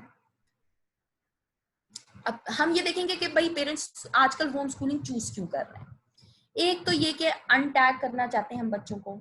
बहुत सारे बच्चे ऐसे हैं जिनको स्कूल में ही टैग किया जाता है, कुम ज़हन भी कहा जाता है, इवन कहा जाता है कि ये ऑटिज्म, और बहुत सारी ऐसी बातें इनके बारे में कही जाती हैं जो कि मैं पिछले कोर्स में बता चुकी हूँ। ये चीजें नहीं होती हैं, इनको ठीक किया जा सकता है। मुख्तलिफ किस्म की कंडीशंस होती हैं जो डेवलप होती हैं बच्चों में, लेकिन टीचर्स टैग करती हैं क्योंकि ये बच्चे हमारे सिस्टम में फिट नहीं आ रहे। जैसे मैंने आपको कहा, कुकी कटर फिट सिस्टम जो होता है। दूसरी चीज ये कि आपको खुद पेरेंट्स को पता चलता है कि मेरी अपनी केयर भी करनी जरूरी है, मुझे अपने बच्चों की, मैं अपनी केयर करूंगा तो बच्चों की कर सकूंगा। प्रॉपर एक रूटीन मेरी जिंदगी में होनी चाहिए, टाइम मैनेजमेंट होनी चाहिए, मेरी रिस्पॉन्सिबिलिटी अवेयरनेस की ये बच्चे मेरी जिम्मेदारी है। कोई एकेडमिक प्रेशर नहीं होता, बच्चे बहुत ज्यादा सीखते हैं। आप सुबह उठे, आपने अखबार पढ़वाया बच्चों को, आपने एक्सरसाइज की, फजर के बाद आपने एक्सरसाइज की बच्चों के साथ, गार्डनिंग की, फिर बच्चों को आपने मुख्तलिफ किस्म के सब्जेक्ट्स पढ़ाने तरीके से शुरू किए, रीडिंग का टाइम निकाला, स्टोरी टाइम एक होगा, मैथमेटिक्स का टाइम होगा, जिसमें आप अपने तरीके से अपना एक सिलेबस, अपना सोच की किस तरह मैं मैथ करवा सकता हूँ, मेरा बच्चा इस रट्टे से मैथ नहीं कर सकता, मेरा बच्चा एक खास तरीके से मैथ कर सकता है। जो आप हर बच्चे को आप करवाएं वो मेथड, तो वो बच्चे के लिए बेस्ट होगा। किस तरह आप चीजों के जरिए मैथमेटिक्स करवा सकते हैं, जिंदगी के जरिए आप मैथमेटिक्स इस तरह करवा सकते हैं। बच्चे जब रटते हैं, उन चीजों को लर्न करते हैं स्कूल में, तो मैथमेटिक्स सिर्फ इक्वेशंस तक महदूद हो जाती है, जिंदगी में अप्लाई नहीं कर पाते। कोई एग्जाम नहीं होता, जजमेंट नहीं होती है, नेचुरल लर्निंग है। अब वही बच्चा जो प्लांट खुद ग्रो करके सीखता है, वो बच्चा रट्टे मार के प्लांट की ग्रोथ के बारे में नहीं सीख सकता। उसको पता होता है कि इतने दिनों बाद मुर्गी जो है वो उसके अंडे में से चूजा निकलेगा। ठीक है, होम स्कूल में उसको पता है, उसने खुद वो उसने अंडों के ऊपर मुर्गी रखी है, उसने 21 दिन के बाद उसने देखा कि अंडे में से चूजा निकला है, कौन से अंडे में से नहीं निकला, क्यों नहीं निकला, उसको पता होगी वजह। वही बच्चे को आप रट्टा मरवा के आप पागल हुए होते हैं। उस बच्चे को इतनी समझ नहीं होती जिसने सिर्फ किताबों में पढ़ा और देखा होता है, वो भी सिर्फ निसाबी किताबें। पेरेंट्स के लिए बेनिफिट है, बच्चों के साथ होते हैं, वो अपने बच्चों को समझ पाते हैं। हमें बच्चों को समझने की बहुत जरूरत है। उनकी जिंदगी में असर रखते हैं, उनकी जिंदगी में उनके मॉडल होते हैं। मुझे एक माँ ने कहा मेरे बच्चे को, मेरा बच्चा मेरी बात तो मानता ही नहीं, टीचर की बात मानता है, कब स्कूल खुलेगा। ये एक अलमिया है, क्यों नहीं मान रहा आपकी बात? आपने उसकी तरबियत करनी थी ना। टीन ईयर्स में आते हैं बच्चे, अक्सर जो है बहुत तंग करने वाले हो जाते हैं। दो एजेस ऐसी होती हैं, जैसे 3-4 साल की उम्र जो होती है, और एक टीन एज ऐसी होती है जिसमें बच्चे बहुत टेंट्रम थ्रो करते हैं। उसमें वालिदैन को बहुत सब्र करना होता है और उसको हैंडल करने का खास तरीका है। तो जब आप इन्फ्लुएंशियल होते हैं उनकी लाइफ में, वो आपकी कदर करते हैं, आपको अहमियत देते हैं, तब देते हैं जब आपने उनके साथ वक्त गुजारा होता है। तो टीनेज में आप उनको बहुत अच्छे से हैंडल कर सकते हैं। होम स्कूलिंग जो है प्रिवेंट करती है पेरेंट चाइल्ड प्रीमेच्योर सेपरेशन को। बच्चे को पता होता है कि मेरी माँ चली जाएगी अगर कहीं पे तो मुझे दुख होना चाहिए, ठीक है। प्रेशर नहीं बच्चों पे होता और वालिदैन पे नहीं होता। वालिदैन बच्चों पे नहीं डालते, तो बच्चे वालिदैन से खुश रहते हैं, ठीक है। पेरेंट्स एंड अदर, वो कहते हैं कि मेरे वालिदैन हमसे प्यार करते हैं, वो कहते हैं वालिदैन हमसे खेलते हैं, हमारे साथ वक्त गुजारते हैं, ये बहुत अच्छे हमारे दोस्त हैं और इनसे हम हर चीज अपनी शेयर कर सकते हैं। बच्चा कोई भी गुनाह करते हुए कतराएगा क्योंकि उसको ये डर होगा कि अल्लाह मुझे देख रहा है। ये डर आप तब दिला सकते हैं जब आप बच्चे से इतनी मोहब्बत करते हैं। आपको बच्चा देखेगा अल्लाह से डरते हुए तो वो आपको फॉलो करेगा, और वो तब करेगा फॉलो जब आप उससे मोहब्बत करते हुए नजर आए। अगर आप अल्लाह से डरते हो, आप सारा कुछ करें, आप सारी इबादत कर रहे हो, लेकिन आप बच्चे से मोहब्बत नहीं करेंगे, ताल्लुक नहीं बनाएंगे, तो बच्चे को उस इबादत से अनफॉर्चुनेटली चिढ़ हो जाती है और फिर बच्चा इस्लाम की उस रास्ते पे नहीं जाता, बच्चा दूर भागता है। पेरेंट्स और एडल्ट्स जो हैं वो प्राइमरी रोल मॉडल्स हो जाते हैं, ठीक है। वो मेंटोर्स हो जाते हैं बच्चों के लिए, कोई और मॉडल नहीं होता। आपको परेशान होने की जरूरत नहीं होती। बच्चों के लिए मैंने आपको बताया कि बच्चे जो हैं अपनी एज पे सही प्रॉपर तरीके से मेच्योर होते हैं। हर एक चाइल्ड सिंड्रोम जो एक है, जो हमारे लिए कि बस बच्चा ये भी कर ले, वो एक परेशानी नहीं होती है। पॉजिटिव अप्रोप्रिएट सोशलाइजेशन होती है। आपको पता होता है कि किसके साथ सोशलाइज करना चाहिए, किन बड़ों के साथ भी करना चाहिए, कौन बड़े होने चाहिए इनके पास। पीयर प्रेशर से अलग होते हैं, कंफर्टेबल होते हैं interacting with people of all ages. आप कहते हैं ना आप सोशली इंटरैक्ट करने के लिए स्कूल भेज रहे हैं, ऐसे बच्चे जो होम स्कूल होते हैं वो उनको पता होता है बड़ों से कैसे बात करनी है, बड़ों से कैसे। वरना तो जो बच्चे स्कूल जाते हैं उनको तो सबसे पहले एक मुसीबत दिमाग में ये बन जाती है कि मेरा जो टीचर है वो एक दुनिया का पता नहीं कौन से कोने की चीज है, वो कोई एलियन है, ठीक है। तो उनको बड़ों से रिलेशनशिप उस तरह बनना उनके लिए दुश्वार हो जाता है, उनको डर लगता है बड़ों से। और view adults as an integrated part, उनको लगता है कि हाँ बड़े होने जरूरी हैं हमारी दुनिया में, नेचुरल पार्टनर्स हैं। वरना मैं अपने बचपन का आपको बताऊं कि मुझे खुद ऐसा लगता था कि टीचर्स जो हैं खास तौर पे वो तो वो एलियंस हैं, वो दुनिया के कोई और ही मखलूक हैं, वो इंसान तो है ही नहीं, मुझे तो ऐसे ही लगता था, ठीक है। Child's natural thirst for learning is nurtured.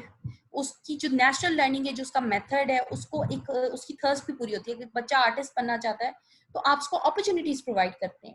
एक बच्चा जो है अगर पायलट बनना चाहता है, आप उसको उस तरह की किताबें दे सकते हैं, उसको उस चीज की तरफ लेकर जा सकते हैं क्योंकि उसके पास टाइम है उस चीज की तरफ जाने का, वो अपने शौक पूरे कर सकता है, उसके अपने इंटरेस्ट पूरे हो सकते हैं, वो स्विमिंग कर सकता है, वो हॉर्स राइडिंग कर सकता है, वो दूसरे बहुत सारे काम कर सकता है।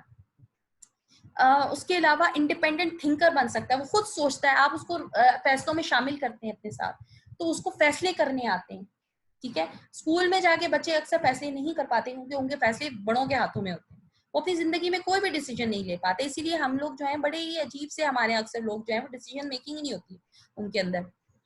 होलिस्टिक पेरेंटिंग पे बहुत फर्क पड़ता है, पूरी फैमिली वैल्यू जो है उस पे फर्क पड़ता है। फैमिली के साथ दादा दादी नाना नानी के साथ वक्त गुजारते हैं। अगर न्यूक्लियर पेरेंट्स भी हैं, न्यूक्लियर फैमिली है, तब भी वो दादा दादी नाना नानी के पास जाने का उनके साथ वक्त होगा, उनकी कहानियां सुनेंगे, पुराने जमाने की कहानियां सुनेंगे, उनको पता चलेगा पहले क्या होता था अब क्या होता है। इमोशनल डेवलपमेंट होती है, एकेडमिक डेवलपमेंट होती है, प्रायोरिटीज चेंज हो जाती हैं, सिबलिंग रिलेशनशिप बेहतर होता है, पता चलता है कि मैं बच्चों को एक दूसरे की नफ्सियात समझ में आती है, कैसे हैंडल करना है सिचुएशन को। बड़े बच्चे जो हैं वो छोटे बच्चों को पाल रहे होते हैं, उनको हैंडल कर रहे होते हैं बड़ा अच्छा। ये देखिए, ये सोशलाइजेशन जो है ना, ये बच्चों की कॉग्निटिव एबिलिटी बढ़ाती है। माएँ कहती है हम क्या करें, मेरा बच्चा मोबाइल लेके बैठा है, मैं खाना बना रही हूँ। आप अपने बच्चे को अपने साथ मिलाएं, उसको भी, वो भी खाना बनाएगा, ठीक है, वो भी आपके साथ छोटी छोटी चीजें करेगा, आलू काट के दे देगा, बैठेगा, देखेगा माँ क्या डाल रही है क्या नहीं डाल रही है, ठीक है। आप उसके साथ बातें कर सकते हैं बहुत दुनिया भर की। अच्छे फूड के ऊपर आप उससे बातें कर सकते हैं, क्या अच्छा फूड होना चाहिए, हमारी क्या अच्छी डाइट होनी चाहिए, ठीक है। रिसर्च ये शो करती है कि दो बहुत इंपॉर्टेंट फैक्टर्स हैं, रीडिंग है, ओवरऑल एजुकेशनल सक्सेस है, पॉजिटिव होम इन्फ्लुएंस है, पेरेंटल इन्वॉल्वमेंट है। ये तमाम चीजें होम स्कूलिंग प्रोवाइड करती है।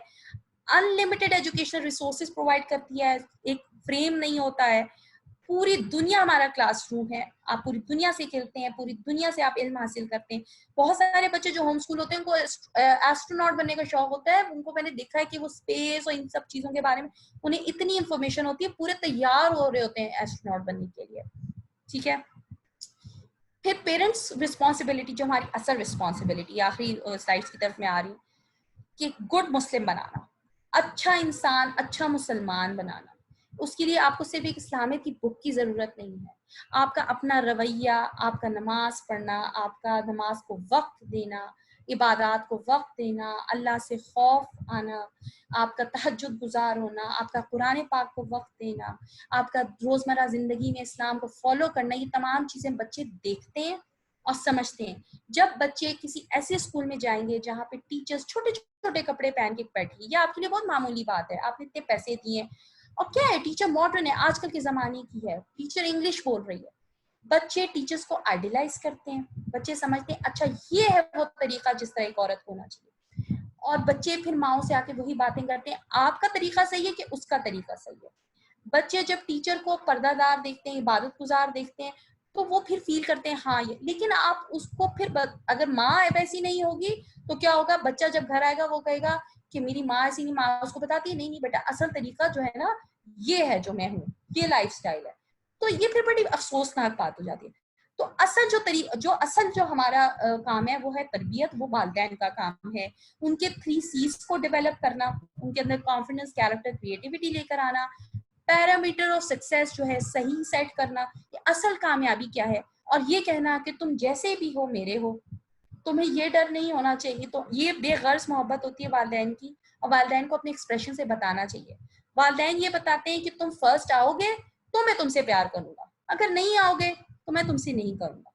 तो ये बेगर्ज मोहब्बत नहीं होती, मतलब एटलीस्ट बच्चों को ये नहीं लगता, और बच्चे ये समझते हैं कि इसका मतलब है कि ये मोहब्बत गर्ज के साथ है, अगर मैं ये काम करूंगा तो मेरे वालिदैन मुझसे प्यार करेंगे। ये एक इमोशनल डिटैचमेंट हो जाती है जो कि बहुत खतरनाक बात है, तो इस पे गौर करने की बहुत जरूरत है। ये जी हमारी आज की प्रेजेंटेशन थी, जो काफी लंबी हो गई, कुछ टेक्नोलॉजी हमारी जो है वो आईटी जो हमारा प्रॉब्लम है उसकी वजह से है, और कुछ हमारे जो है वो क्या उसको कहते हैं इस वजह से हो गई, क्योंकि कुछ प्रेजेंटेशन लंबी भी थी और मैं ज्यादा डिटेल में बताना भी चाह रही थी।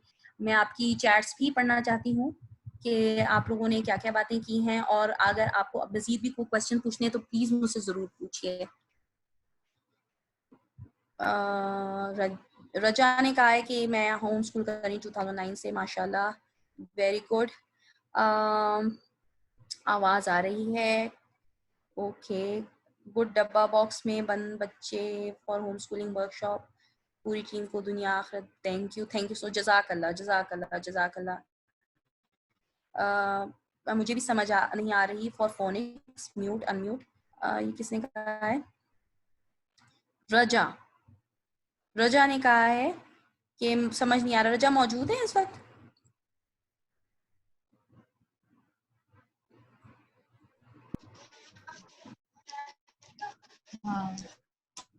अस्सलाम वालेकुम जी, रजा मैं मौजूद हूँ। आपने कुछ फोनिक्स के हवाले से बात की, मुझे समझ में नहीं आया आप क्या कह रही हैं। हाँ सॉरी, मैंने जल्दी में टाइपिंग किया था। मैंने ये कहा कि मुझे भी कभी जिंदगी में ये ना फोनिक्स समझ नहीं आया, कभी का, कभी सा, कभी ख, तो कंफ्यूजन थी। और मतलब मेरे बड़े बच्चों ने जो है वो फोनिक वर्ड्स पढ़े नहीं थे, तो छोटों को मैंने सिर्फ लगाया ही नहीं, क्योंकि मेरी खुद समझ नहीं आ रहा था कि क्या चक्कर है, पढ़ाने का कौन सा तरीका है। क्योंकि हमने जो पढ़ा था शुरू से वही वाली बात कि डी फॉर डेक्स, और बार बार डी फॉर डेक्स जो आपने एग्जाम्पल दी, तो यानी कि जिस तरह हमने पढ़ा था, तो हमें, यानी कि मेरे माशाल्लाह बड़ा बेटा 25 साल का है और छोटा जो है वो अब्दुल्ला 9 साल का है। तो जो एक्सपीरियंस रहा है, यानी कि दुआएं करने से अल्लाह पाक ने रास्ता दिखा दिया। तो मुझे कोई अफसोस नहीं कि मेरे बच्चे इंग्लिश नहीं बोलते, वो इंग्लिश भी बोल लेंगे, सब लिखना पढ़ना भी सीख लेंगे। यानी कि अल्लाह पाक का जितना शुक्र अदा किया जाए कम है कि अल्लाह पाक ने खुद ही मुझे रास्ता दिखा दिया होम स्कूलिंग का, जो कि मुझे बिल्कुल नहीं पता था। सही, बिल्कुल सही कह रही हैं आप। अल्लाह मियाँ हम सबको अपने बच्चों को बेहतरीन तरीके से तरबियत करने का मौका दे और तौफीक दे। हमीदा अकबर कुछ कहना चाह रही हैं। जी हमीदा।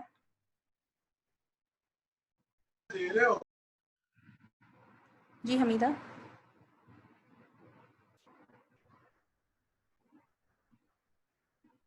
मीता कुछ कहना चाहिए। अच्छा, जिन लोगों को प्रॉब्लम हुआ कि बहुत देर हो गई है, सॉरी फॉर इनकन्वीनियंस। बिल्कुल ठीक कह रही है मरियम आप कि ऐसा हुआ, लेकिन असल में बात ये थी कि हमारा जो बीच में बहुत बड़ा एक मसला हो गया था, मेरे अपने लैपटॉप के साथ एकदम से कुछ इशू हो गया था, जिसकी वजह से ये बहुत देर से स्टार्ट हुआ और इतना लंबा टाइम हो गया।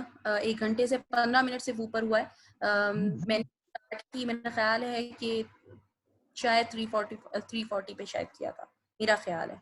तो बीच में एक इशू हो गया था, जिसकी वजह से मैं प्रेजेंटेशन मेरी लंबी हो गई और कुछ चीज़ें जो हैं वो ज़्यादा मैं ज़रा एक्सप्लेन भी करना चाह रही थी। तो उम्मीद है कि आप लोगों को अच्छा लगा होगा, बहुत अच्छी लगी होगी प्रेजेंटेशन भी, और वर्कशॉप आपके लिए बेहतर और हेल्पफुल साबित होगी इसकी। और दूसरी चीज़ ये कि जिन लोगों को भी रिकॉर्डिंग चाहिए और प्रेजेंटेशन चाहिए वो हमसे रब्ता कर सकते हैं। आप अपना ईमेल एड्रेस भेज दीजिए, उस पर इंशाल्लाह ताला इस्लाह नेटवर्क की तरफ से आपको रिकॉर्डिंग और प्रेजेंटेशन मिल जाएगी, ताकि आप ये समझ सकें कि होम स्कूलिंग आपके लिए क्यों ज़रूरी है। नेक्स्ट मंथ इंशाल्लाह ताला हमारा आप रजा, आप कोई बात करना चाहती हैं? अच्छा, नेक्स्ट मंथ इंशाल्लाह ताला हमारा कोर्स होगा, होम स्कूलिंग का हम कोर्स स्टार्ट कर रहे हैं, जिसमें तमाम तरीके जो मैंने आपको बताया ना कि ये चीज़ें मसले हैं और ये इनकी वजह से होम स्कूलिंग करनी चाहिए। तो हम तरीके बताएंगे आपको कि रीडिंग कैसे करनी चाहिए बच्चों को, कैसे तरबियत और तमाम चीज़ें, घर में इन्वॉल्वमेंट, टाइम मैनेजमेंट, ये सारा कुछ आपने कैसे करना है, होम स्कूल आपने करना कैसे है बच्चों को, क्योंकि माएँ अक्सर कंफ्यूज रहती हैं। तो और भी किसी ने कुछ अस्सलाम पूछना है? वालेकुम। जी जी जी अस्सलाम वालेकुम।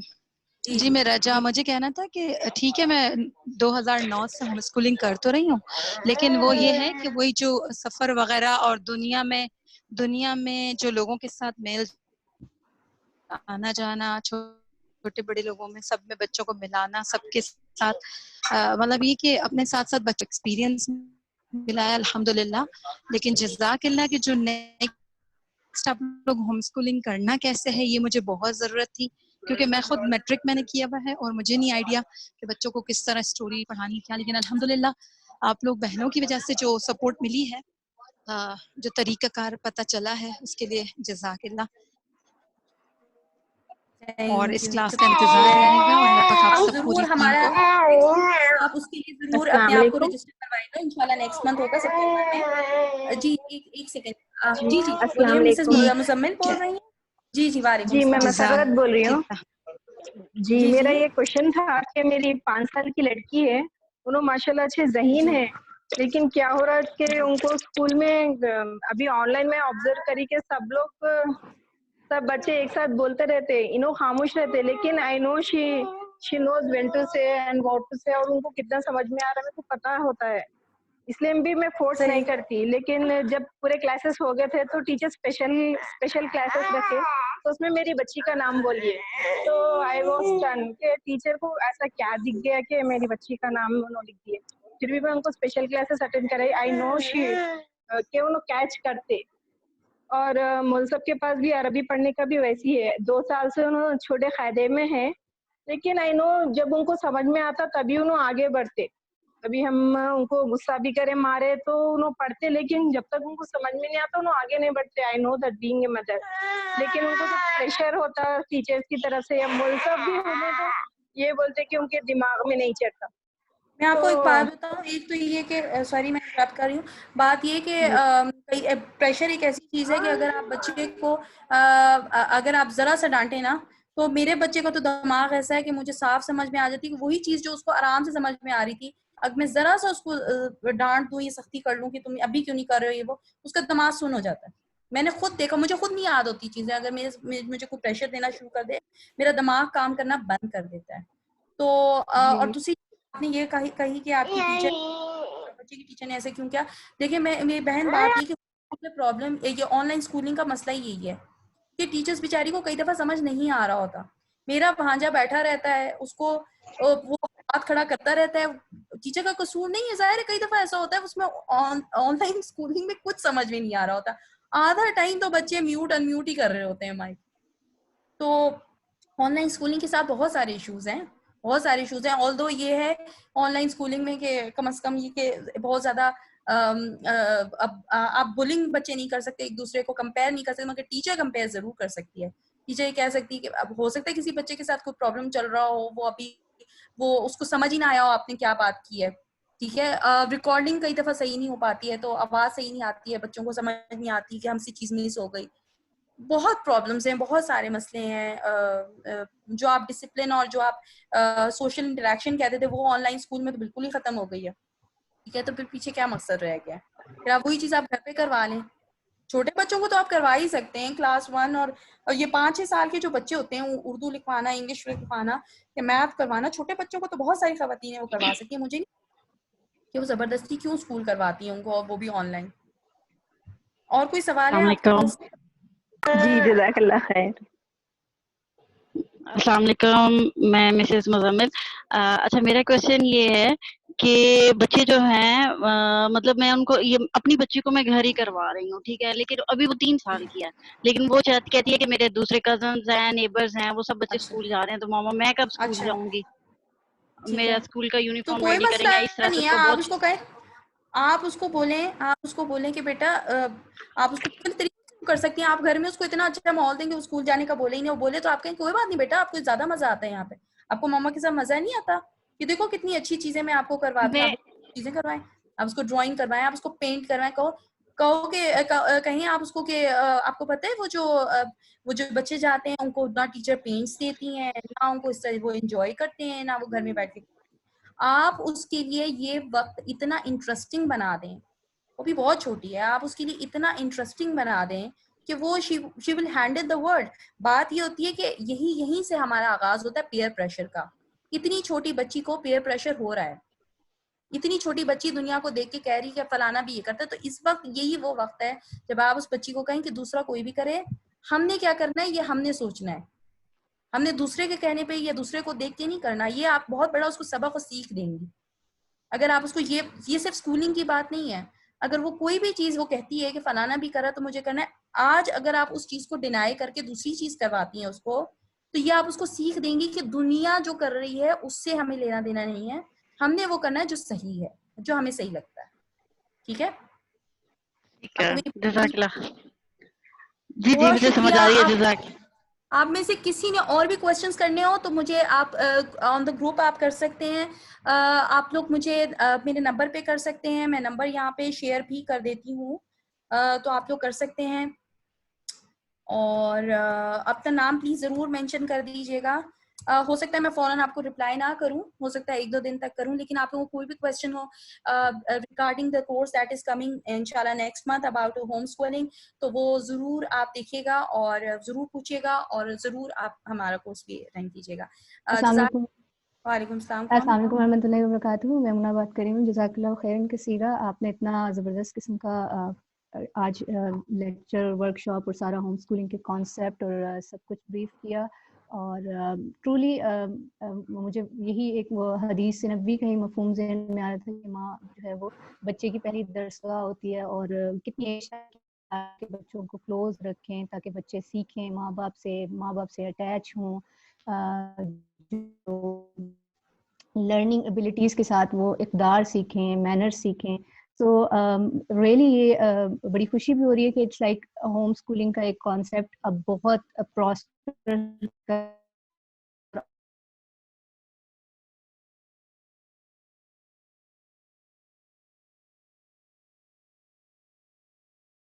है, उनको कैसे हमसे जोड़ें। सो इस्लाम नेटवर्क आपका भी शुक्रिया अदा करूंगी, और स्पेशली जो अपने ऑडियो पार्टिसिपेट आप सबको भी बहुत शुक्रिया अदा करूंगी। रिकॉर्डिंग के सिलसिले में आप सब पूछ रहे हैं तो इंशाल्लाह